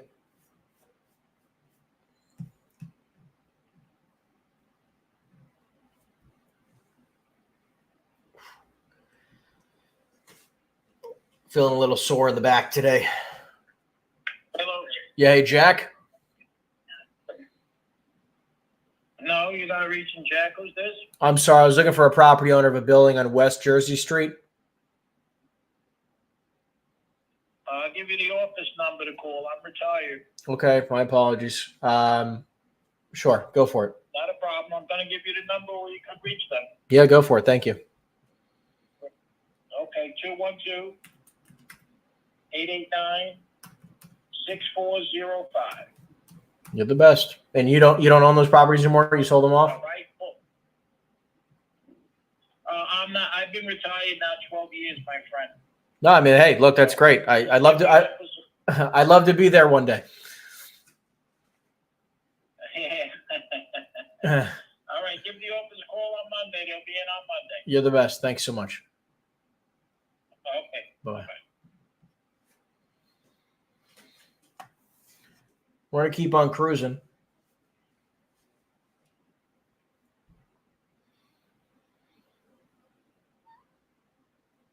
Again, if you guys are interested and you guys are in the local market of South Florida and you would like to do, and you want to get together for a meetup, make sure you guys shoot me an email at the info@henryeisenstein.com and we'll send you some details. And I'd love to meet you guys. I'm cold calling New Jersey, but I live in Florida. Shizzy says, what do you think about business brokerage? I mean, we've sold a number of liquor stores, car washes, laundromats, gas stations. We do that all the time. Everyone tries to claim that you need to have some other BS stuff with it. It's like, listen, we just we negotiate the same way. Hey, Patsy. Nice to see you. Yeah. Yeah. Hi, my name's Henry. I was calling you about your building on Claremont Road. How you doing? Good. Can you hold on a second, please? Sure. Okay, hold on.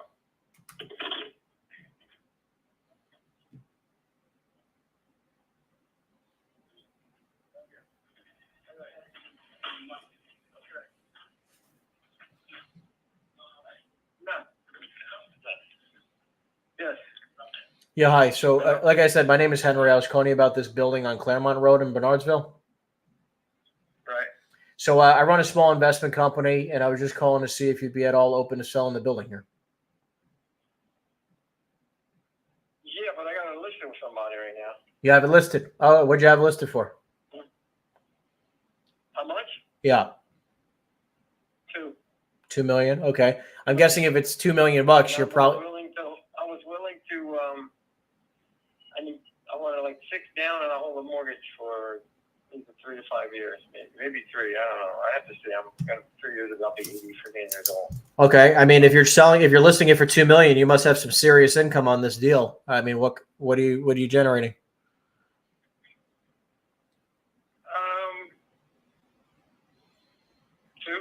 200.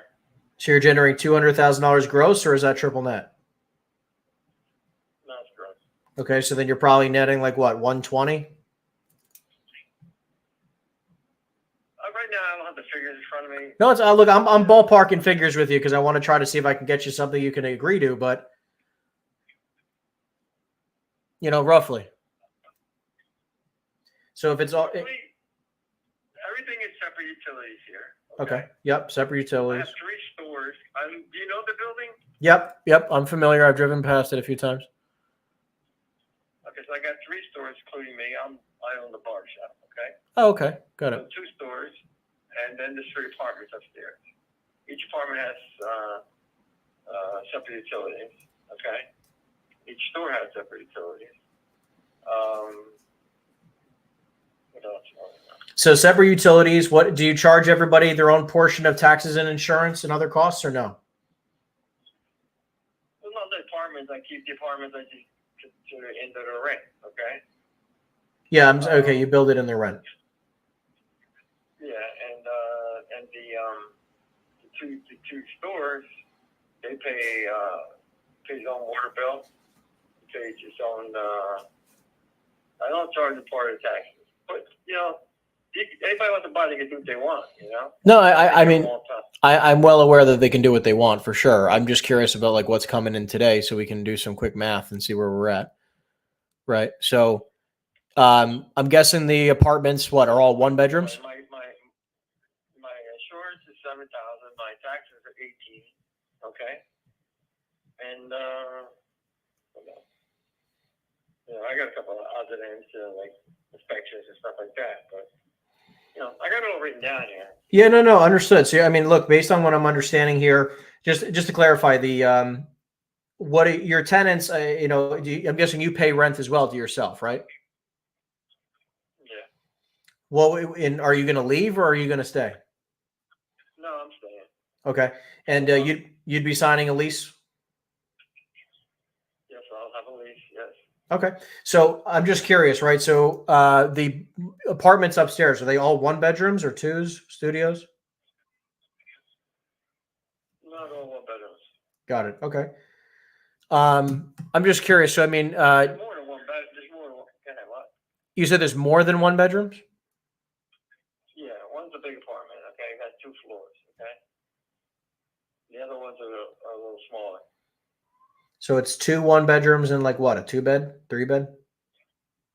I got one that has 1, 2, 3, 1, 2, 1, 2, 3, 4 rooms and 2 bathrooms. Okay. Yep. The big apartment has 1, 2, 3, 4, 5 rooms and 2 full bathrooms.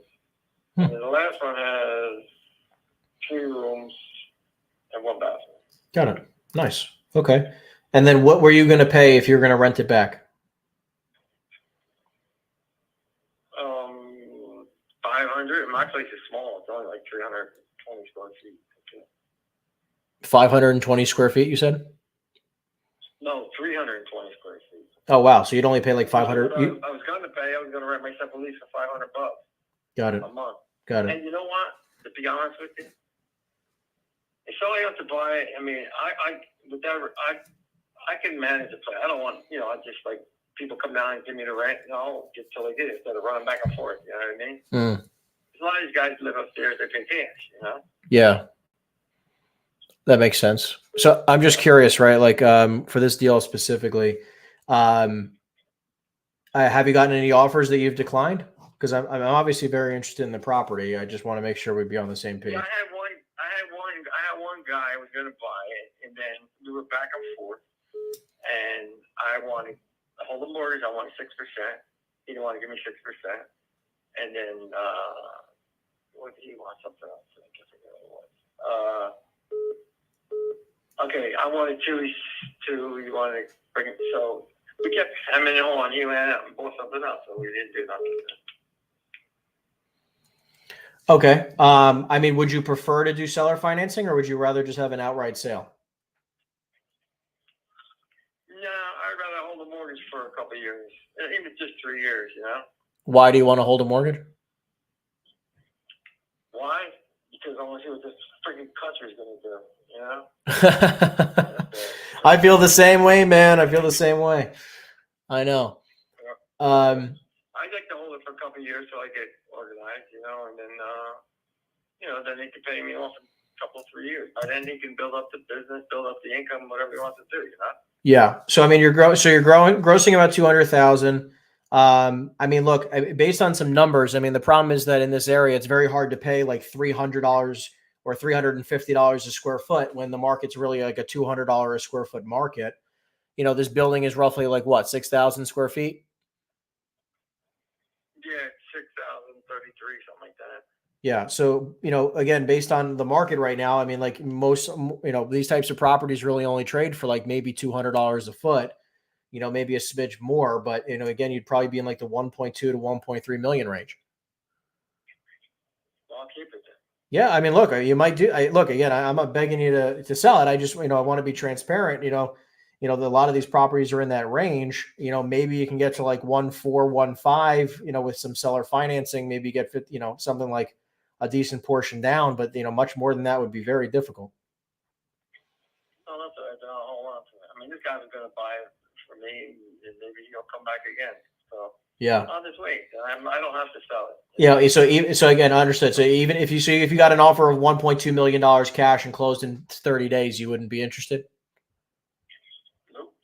Gotcha. Okay. And if you got to like maybe 1.5 million with like 500 grand down and held $1 million back, Nope. that's not something at all you'd be open to? Nope. So what number starts to be interesting? Because obviously 2 million is just like the cap, or a bank's not going to be able to finance me at 2 million. Unless I put. I'm financing. Okay. I'm financing the place. So give me 600 down. I'm financing the place. Bank don't have to finance. But I'm saying, if I look at it like I respect that, which I understand where you're coming from. Fine. If we play it out that way, I'm saying if I also want to make sure that I'm not overpaying for something that a bank would never find. Because again, like you said, you'd hold it for a few years, right? So I would have to eventually get at least 3 years, and maybe if my health is still good, I'll take it for another year. It depends. I'm just saying I eventually have to get a mortgage, right? Like you eventually are going to want to be paid off, right? So eventually you have to get a mortgage, right? Of course. So that's what I'm saying. I'm looking down the line of saying, where do I need to be income wise on this building in order to make sure I could substantiate paying you off eventually, right? I mean, so what kind of number do you feel like you could actually make sense of? Like, if it's not 2 million, where do you think you can agree to? I'm not agreeing to anything else. That's it. They want it, let's have it. If not, forget it. Okay, so if you did $2 million, the only numbers I can see making sense here is if you did $2 million, let's say we did 400 grand down, that's 1.6 million in a mortgage. And we did, hold on one second, you'd have to be at roughly 4% interest for probably 3 years. And then you could probably go to 5, and then you can, or 4, then 5. And then after probably 4 years, you could probably refi on the 5th year or the end of the 5th year based on returns, right? Like we could agree to another year or 2. Yeah, I'm down to 4%. Forget it, you know. Well, I'm just saying, I just got quoted on a deal from the bank for 5.25%.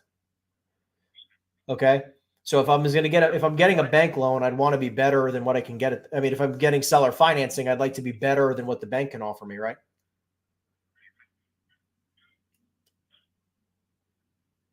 Yeah, no, you know what? Let's just forget it, okay? I got it listed with somebody else this week. No, it's fine. Listen, you can pay your broker whatever the heck you want. I'm looking to try to buy the building. I'm just trying to make sense of the terms with you that can make sense for both of us. Yeah, that's it. I guess I might just won't see him. You said you might do what?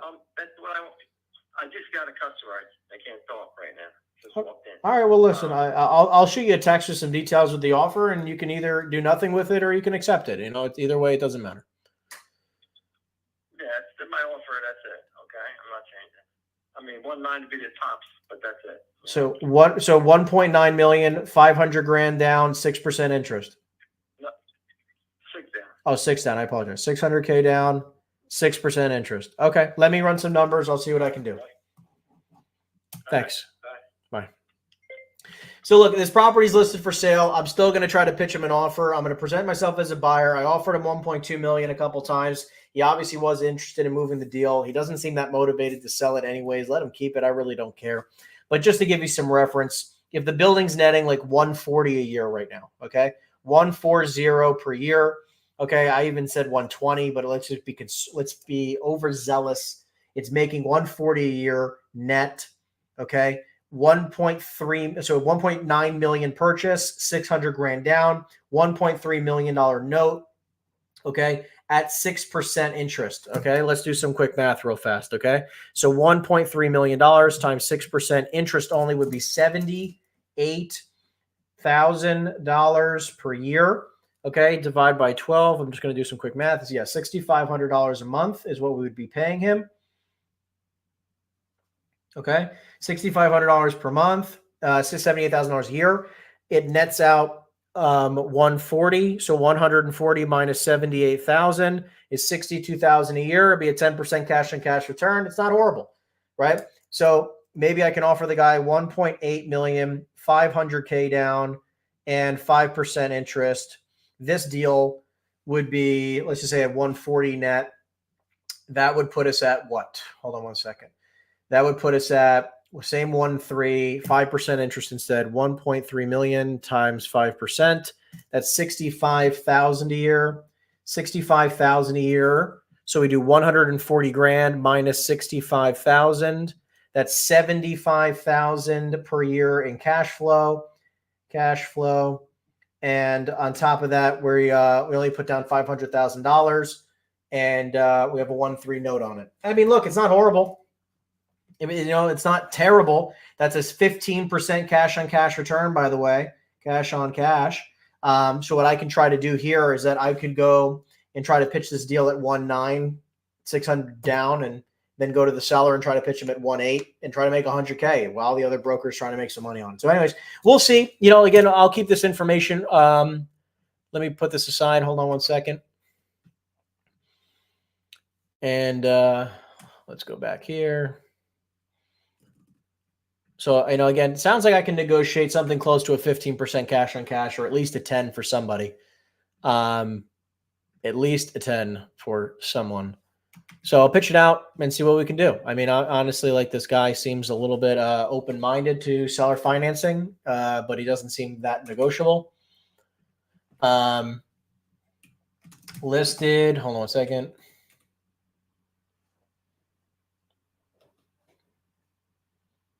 Come on.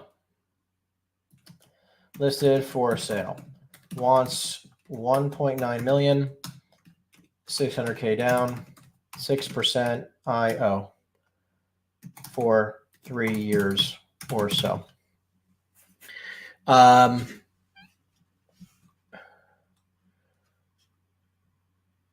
And let's rock and roll. On the next. Not too bad, but this is why I like always making offers on properties. I think I'm a big fan of that. The CEO says, yeah, my parents had me at 40. Had always had the oldest parents. I regret not having kids in my 20s. Well, listen, if you really want to have kids earlier, have kids earlier. But also, This is Bruce. Bruce, my name's Henry. I was calling you about a building you have on North Union Street. How you doing? Bruce, can you hear me? Oh, my God. I had it muted. Hold on.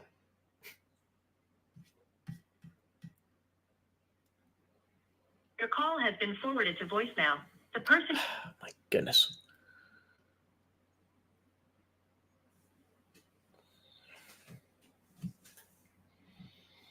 Didn't answer on the recall. Whatever. It's all right. Yeah, I mean, look, I would. Hey, Tanya. Please leave your message for. I would definitely make sure you get your money right. Then you can do that. Am I cold calling Florida? No. Again, I'm calling New Jersey. I live in Florida. I live in South Beach. CEO says amen to that. How far do you travel to speak on mental health?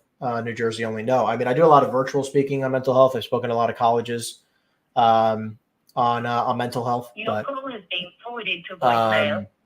Anywhere. I mean, if you have places that I could speak on mental health, I'd love to do it. A lot of it has been virtually, but I've flown out to do it as well. Nate says I'm in Orlando. Nice. Yeah, we have an event in Fort Lauderdale next Saturday. Hey, Barbara. Sorry, this mailbox. Okay, we're gonna keep on going. Yeah, we have an event next week in Fort Lauderdale on Saturday. If you're interested in joining me, it's a meet up. It's a free event. Your call has been forwarded to voicemail. The person you're trying to reach is not available. If you're interested in getting more information on the free event, make sure you email me at the info@henryeisenstein.com email, which is going across the bottom of the screen right now. Forwarded to voicemail. The person you're trying to reach is not available. At the tone, please record your message.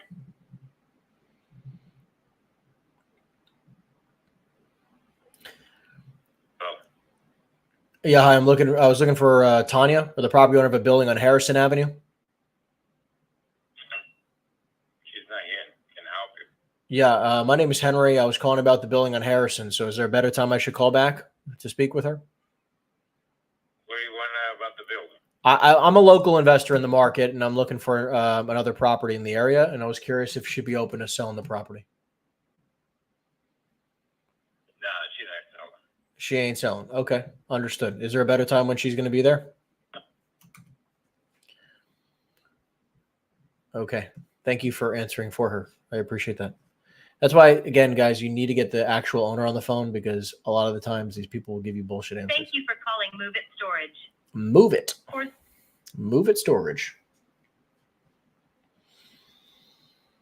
So we're going to keep going for probably another few minutes at least. Maybe we'll go a little bit longer, but anyways, we're just going to keep cruising until we get another lead. I feel pretty good about it. Also got to walk the dog in a few minutes. We have a schedule, so we got to keep her on schedule. This just goes to show that you can absolutely cold call properties on the weekend. So if you ever had the thought that you cannot cold call properties on weekends, this is proof that you can. Hello? Yeah, hi, Barbara. Hello? Yes, who is it? Yeah, hi, Barbara. My name's Henry. I might have the wrong number, but I was looking for the property owner of a building on State Street in Keyport. Yeah, no, you got the wrong number. Sounds like it. No worries. Take care. Bye. Ta-ta. Ciao. Sayonara. Sounds good, Niall. Send it over. We'll take a look at it, my friend. Again, if you are not following me yet on X, make sure you do so. I post all the time. I'd love to connect with you guys. If you're not subscribed to the YouTube channel, make sure you give us a subscribe and make sure you give this a thumbs up. It really does help with the algorithm more than you guys ever realize. Thank you. Thank you, by the way, for those of you who have been following the journey for quite some time and you've been watching the content for a while and enjoying the content and commenting and liking and subscribing. It means so freaking much to me. You have no idea. We did this as a passion project, many years ago. We started it out, and just crazy to see what it's turned into today. And I love the fact that we're just helping so many people. That's what it's all about. So that means the world to me. If there's any other kind of content you'd like to see, make sure you guys comment down below. We'll make sure we check that out. Any key to continue. What else? We've made 160 dials so far, by the way.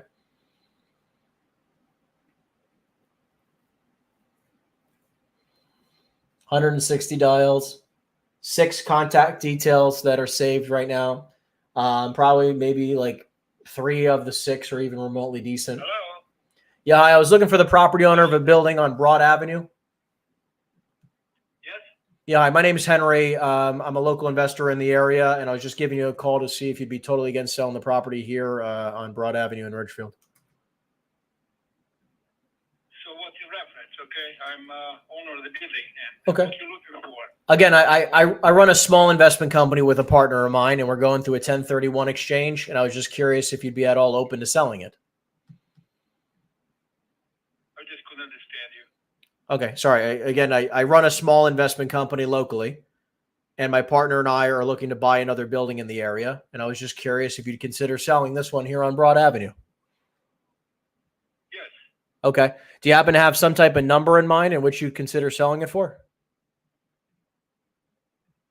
Well, I have to listen. I have to talk with you, and I cannot get you on the phone. No, it's okay. Listen, Give me an email. Listen. Hold on a minute. Send me an email. okay, hold on. Let me do this, and I'll grab your email. Hold on a second. Yes, of course. What's your? You want me to give it to you over the phone?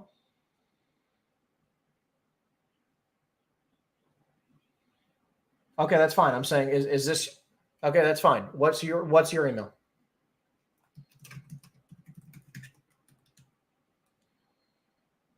Okay, one more time.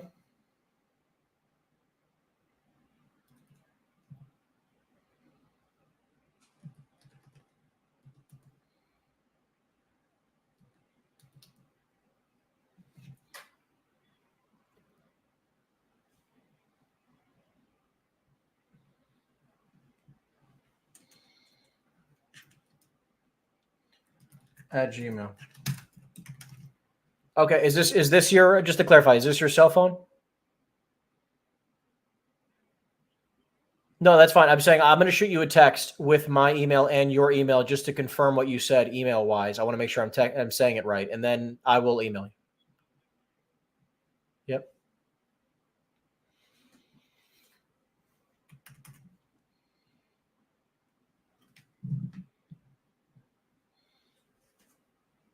Yeah, this is my cell phone that we're talking on right now.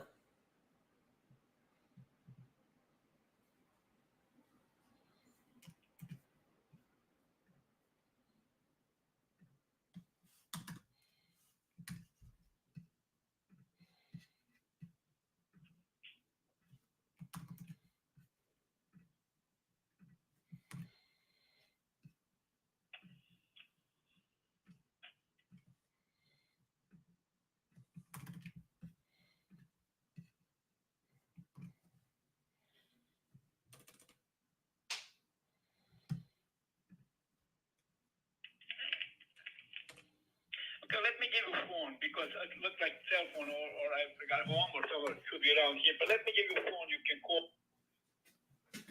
Okay, go ahead. What's your cell phone?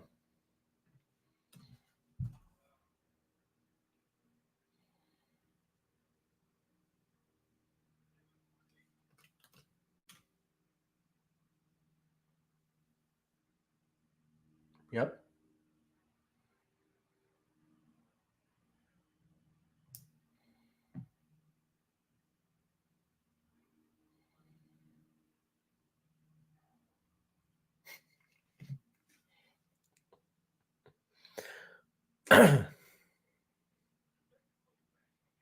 No, it's fine. I think I have your email here. I'll give you a call shortly. But just to clarify, I know you said I know you need to. I'll send you an email this way you have it. But just to clarify, are you occupying the building? Pardon me? Do you occupy the building or do you rent it out?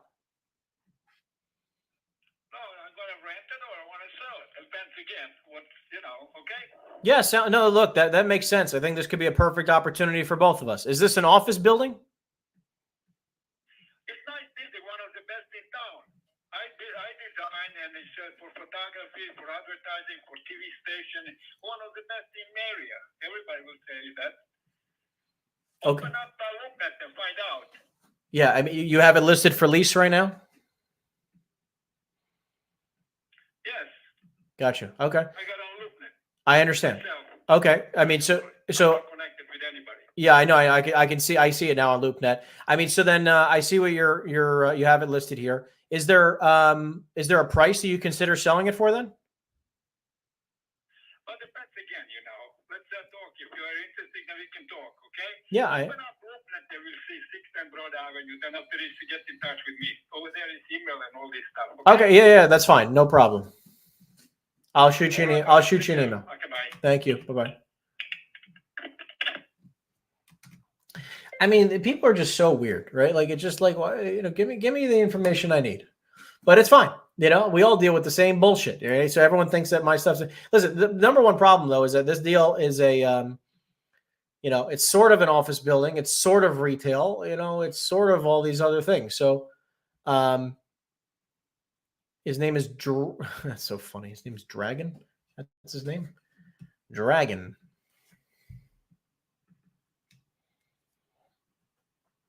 That is a pretty cool name. 1 second here. Yes, technically office. 2 floors. I'm not exactly thrilled about it, unless I can get it for a steal of a price. And he's probably going to want way too much money, and he can't even get it rented. He's struggling to get it rented, obviously.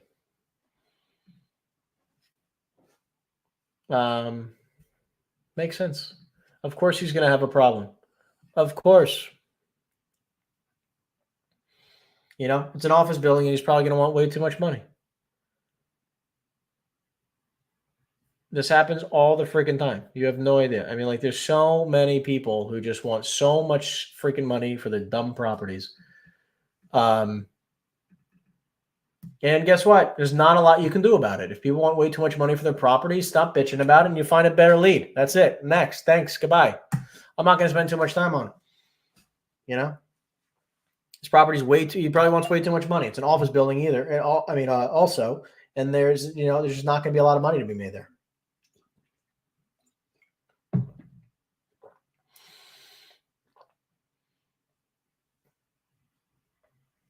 See, we try to stay fit up here in our health, our bodies, financially. Right? We want it all. We want to be physically fit, financially fit, relationally fit, spiritually fit. Forwarded to voicemail. The person you're trying to reach is not a. We want it all. We want it all.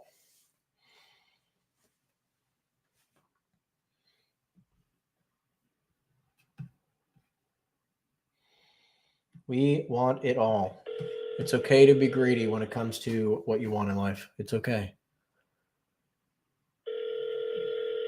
Right? It's okay to want to, be better. It's okay to want to have a better mindset. It's okay to want to have a better relationship. It's okay to want to have more money. Hey, Rich. You have reached the RF. Great conversation.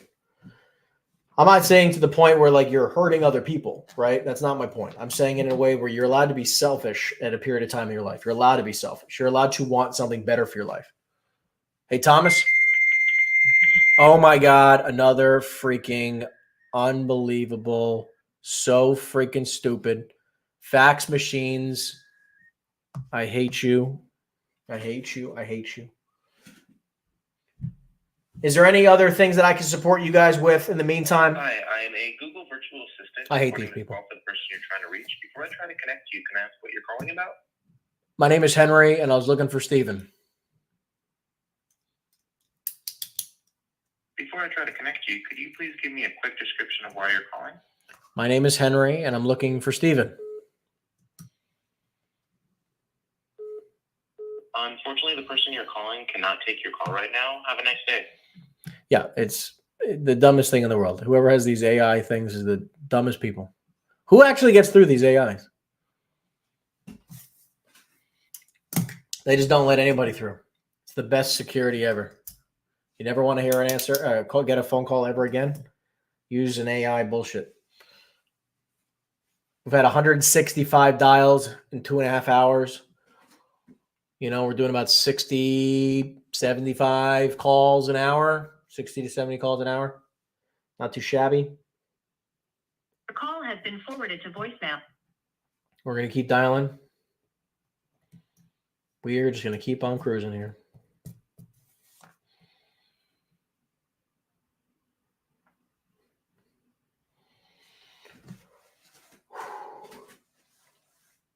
We're feeling good. We're cruising. See what else we can make happen today. Whoever said you cannot. There's always more in the basement. You have reached the RF.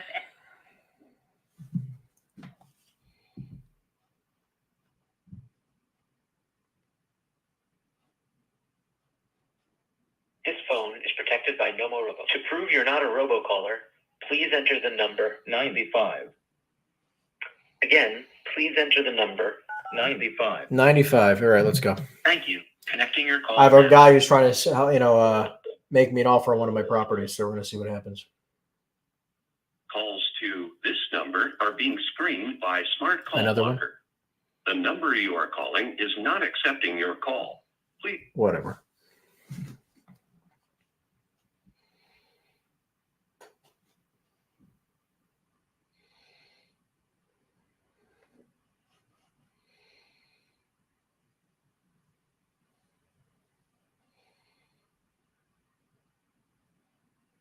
Oh, no, buenas tardes. Yeah, hi. I was looking for soda, please. Hello? Huh? Yeah, I was looking for the property owner of a building on Park Avenue in West New York. Okay. 1 second. Thank you.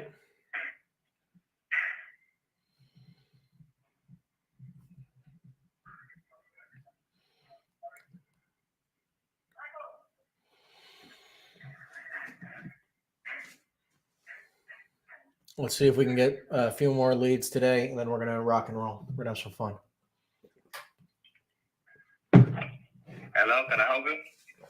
Yeah, hi. My name is Henry. I was calling you about your building on Park Avenue in West New York. How you doing? I'm doing good. Wonderful. The reason for the phone call is that I run a small investment company, and my partner and I are looking to do a 1031 exchange. And I was just curious if you'd be totally against selling the building. What would you want to do? I'm sorry? I'm looking to possibly buy the building here in West New York. Would you consider selling it? Wait, give me a second.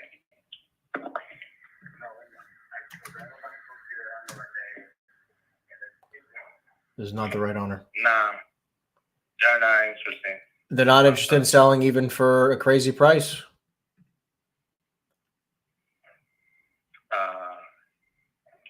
You can, how much you want to offer? That's what I'm trying to figure out. Maybe there's a number that they'll consider selling for. Not about the wife of the owner, they say that they are not interested in selling the business. I'm in the building. Gotcha. I mean, even if they got an offer for, $1 million. Yeah.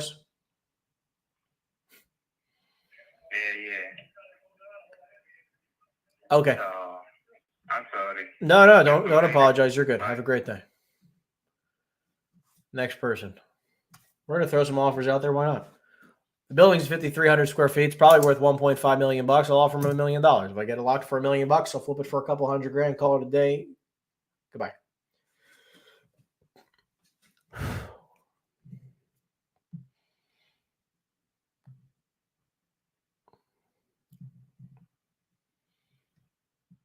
This is the Fifth Street Baptist Church. Well, neighbor, check.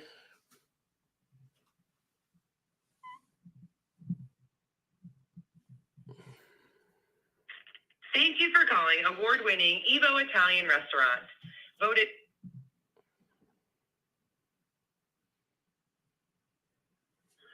Thank you for calling the Black Whale Bar and Fish House. You can get more information.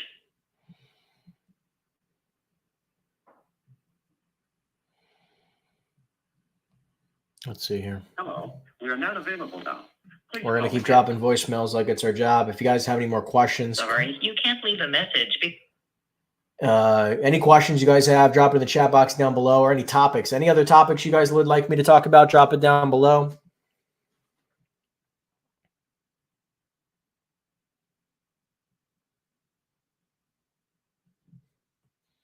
Please leave your message for.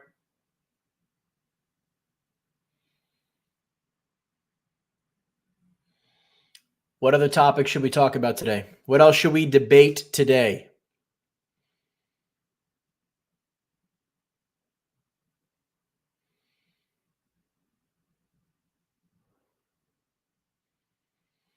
What else we got? What other topics? I'm ready to rip for a little bit.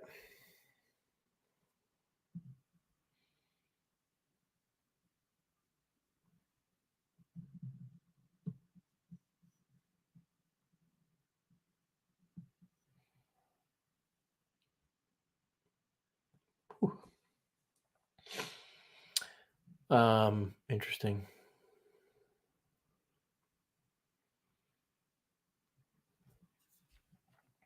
What do I use for my voicemails? Mojo Dialer allows me to pre-record voicemails. You just keep a very short, simple script. Hi, thank you for calling. It's the same thing as my opening line. Basically, it's like, hi, my name is Henry. I'm a local investor in the area. If you're open to hearing a cash offer on your property, give me a call back, drop my phone number, hang up. That's it. That's the voicemail.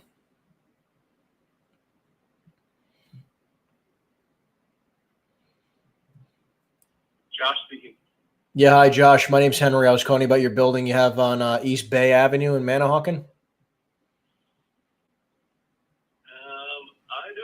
don't have a building on East Bay in Manahawkin. Okay, wrong number. My apologies.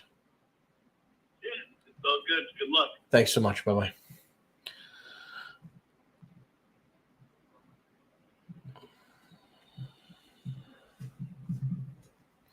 Let's see what we can make happen, team. What else we got? By the way, I have several of my other sales guys making calls today on a Saturday.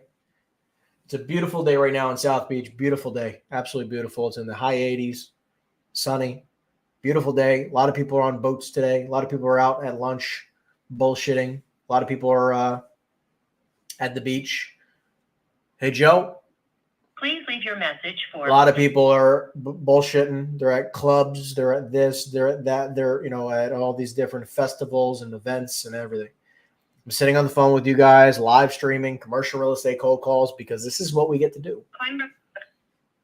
Yeah, I was looking for Josh, please. He's out in the field at the moment. Is there anything I can help you with?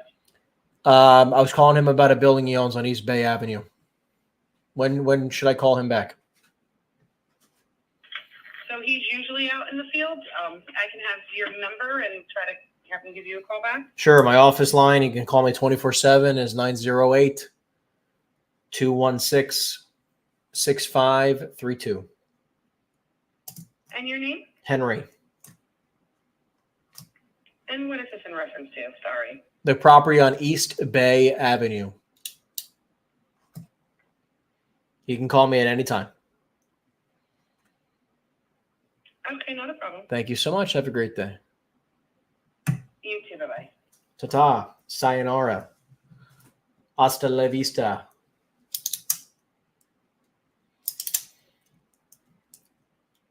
We have been calling retail shopping centers. That's what we're calling today.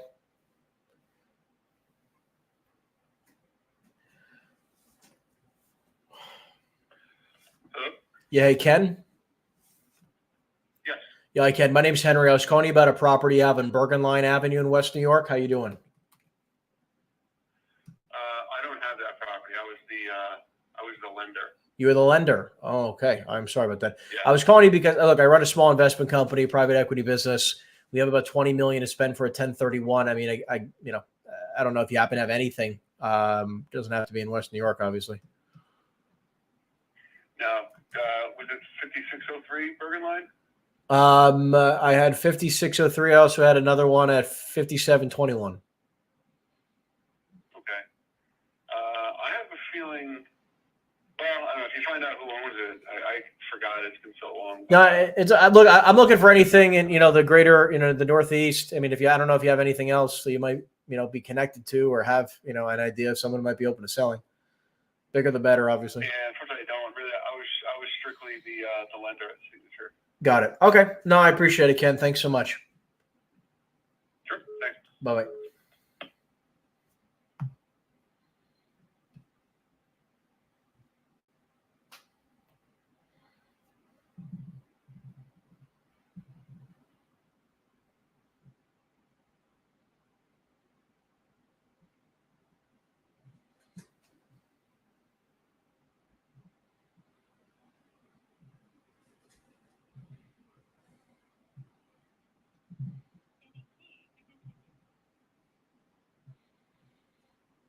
Again, Any key to continue.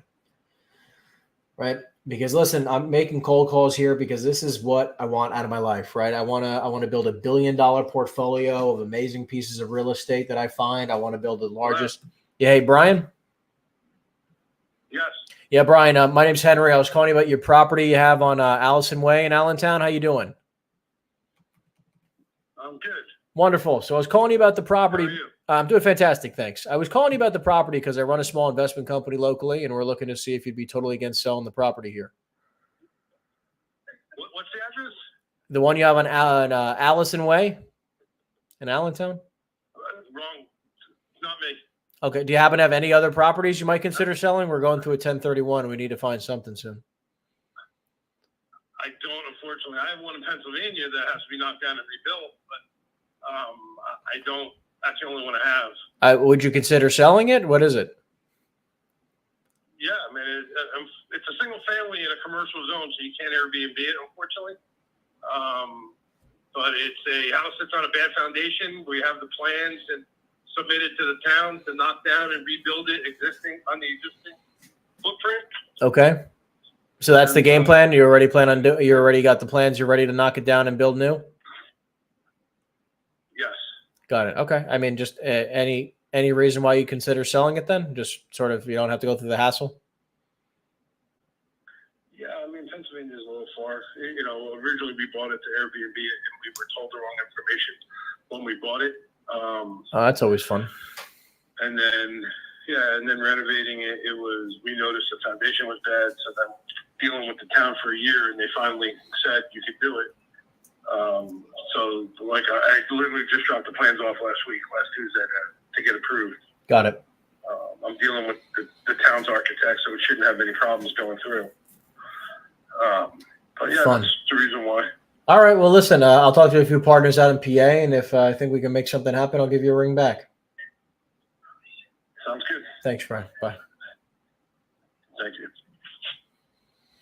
I don't want to be busy with that. He's got a broken foundation and all these crazy, ridiculous problems. Good luck. Have a nice day. Look, if that's a huge commercial property, I'd rather take a look at it. Maybe we can make it happen. But rarely are you ever going to make money knocking down a property and building brand new, especially like a tiny little property, right? It's just not going to be. Yeah. Hi, Paul. Hello? Yeah, Paul, can you hear me?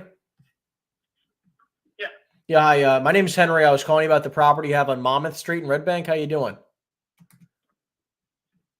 Fine. All right, wonderful. I was calling you because my partners and I are going through a 1031 exchange, and I was just curious if you'd be totally against selling the building here. Am I trying to sell the building? No. Gotcha. Do you happen to have any other properties in the area you might be open to selling besides this one? No. No. Okay. Understood. I mean, are you open to buying another property in Red Bank if I had something local?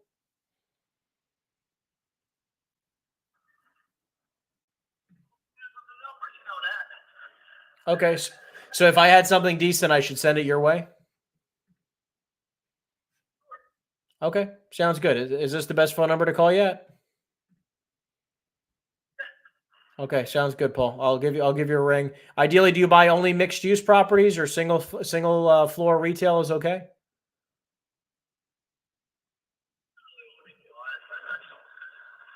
Okay. Well, look, I'll shoot you. I'll have my assistant shoot you some information early this week. All right. Okay. I appreciate it a lot. I can't hear you. You're coming. Say that again. The place in Red Bank for White Guy Exchange. You have a number we were thinking about buying it for? Well, I was just trying to clarify some details first. You know, my partners and I, you know, we've had a lot of properties in downtown Red Bank for a while. I'm just wanted to clarify what was upstairs. What did you have upstairs? Because I can't really tell. We got 2 rental. Let's go. 2 rental, like two like apartments. You're not looking to tear it down and build. You're just looking to buy it and does it. No, I mean, it's been a long time since I've seen something make a lot of sense to knock down and rebuild. Unless the town is just such a pain in the ass these days. You know, to get things approved. It's right across the street from Count Daisy, so I'm thinking somebody's got to build there big. There's a lot of stuff going on. Yeah, I mean, look, you know, maybe if you know, your neighboring property would consider selling at the same time, you know, and both behind next to you, right? Yeah. But you'd really need a lot of land. I mean, even across the street, that piece of property, you know, that huge lot, which is twice the size of your lot, only sold for 1.4 million. How much? The property across the street from you, Yeah. the crap piece of land there, that only sold for 1.4 million, and they've been stuck in approvals for a while to try to get something approved. You mean like on the other side of Pearl Street? You're not seeing across the street at 114 on Mama Street. You're talking about that, whatever that. Yeah, I'm saying land value. I'm just saying land value. If you're just going off of land value because they're trying to build something there, that only sold for $1.4 million. Right. So I would never take that. you said you wouldn't take 1.4 million? Not for my building, no. No, that makes sense. I mean, what, you got to be generating like what, 250,000 a year there? Whatever. It is what it is. Yeah. All right. Well, look, best of luck on the deal. And, if anything comes across or if I know your neighbor's going to sell, I'll give you a call. Yeah, but don't like send me anything unless it's over 10%. A 10% cap rate? I'm not interested in aggravation. You said 10%. Real estate, I don't really want. I'd rather be in treasury bills right now. A lot easier. Interesting. Okay. Yeah, I mean, don't you feel like T-bills are coming down pretty heavily? Yeah, maybe. Some of the other stuff I can get at least 5 to 7 on. Yeah. I don't have to get aggravated for 7, you know. Yeah, I mean, look, I mean, I'm finding a lot of at least 10% cash on cash returns day one in real estate. I mean, that's, somewhere in that ballpark. Well, if you have something, then shoot buy me. Okay, you got it, Paul. Buy me with a picture. Yeah, sounds like a plan. Right. I can do that. No problem. All right. Thanks so much. Have a good one. Great. Thank you. Bye. I'll take down some of his contact information real quick. Hold on. Just a buyer in the town. I mean, he's not a great buyer. Buyer, Red Bank, retail.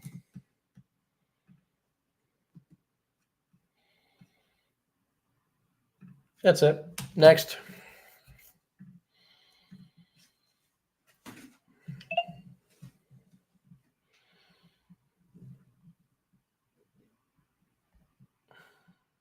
Thank you for calling Spectrum Plastics Group, a DuPont.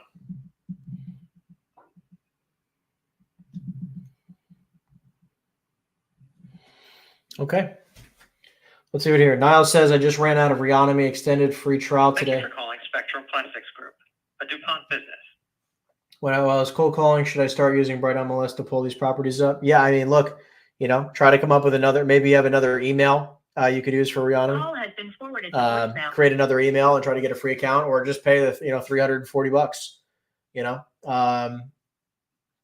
Obviously, we're a lot of the teams you're looking at, you might have lead lists for you to prospect. You know what I mean? So you can definitely look into that as well. And by the way, I was rerunning the numbers. Actually, one of the guys I called up who I've done a lot of business with. Hello. Yeah, hi, Oksana. Hi. Yeah, hi. My name's Henry. I was calling you about a property you have on Central Avenue in Plainfield. How are you? I'm good.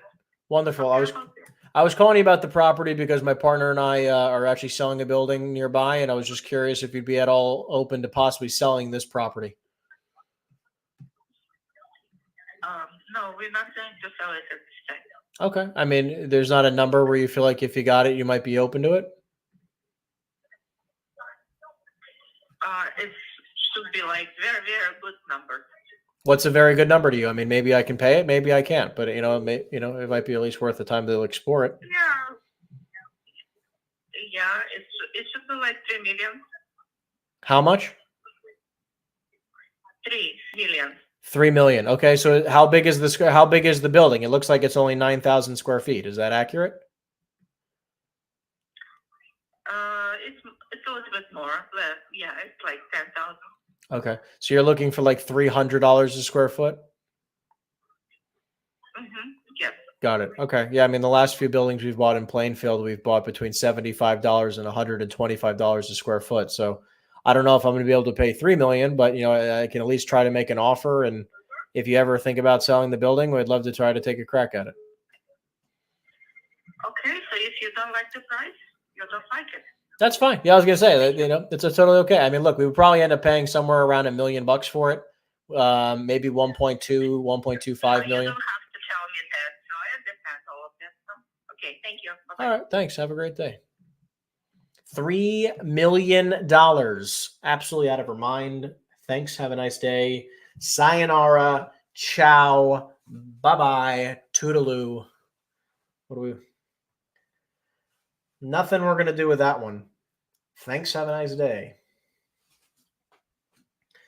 Guys, we've been prospecting for almost 3 hours, and we've loved every moment of it. We made 180 dials so far. We're going to keep on trucking. I'm just going to click pause, though, because I do have to take my dog for a walk. I do have to have another protein shake, and I got a few other things I got to handle for today. Hello, we are not available now. All right. Well, listen, we appreciate you guys following the journey. Thank you guys so much. Make sure you give us a thumbs up, like, and subscribe wherever you're following this. Appreciate you guys for following the journey. Thank you guys for tuning in. I'll see you guys next time. We're going to make sure we live stream a lot more often for you. Anyways, take care, everybody. Bye-bye, bye-bye, bye-bye. Or should I say ciao, toodaloo, bonsoir.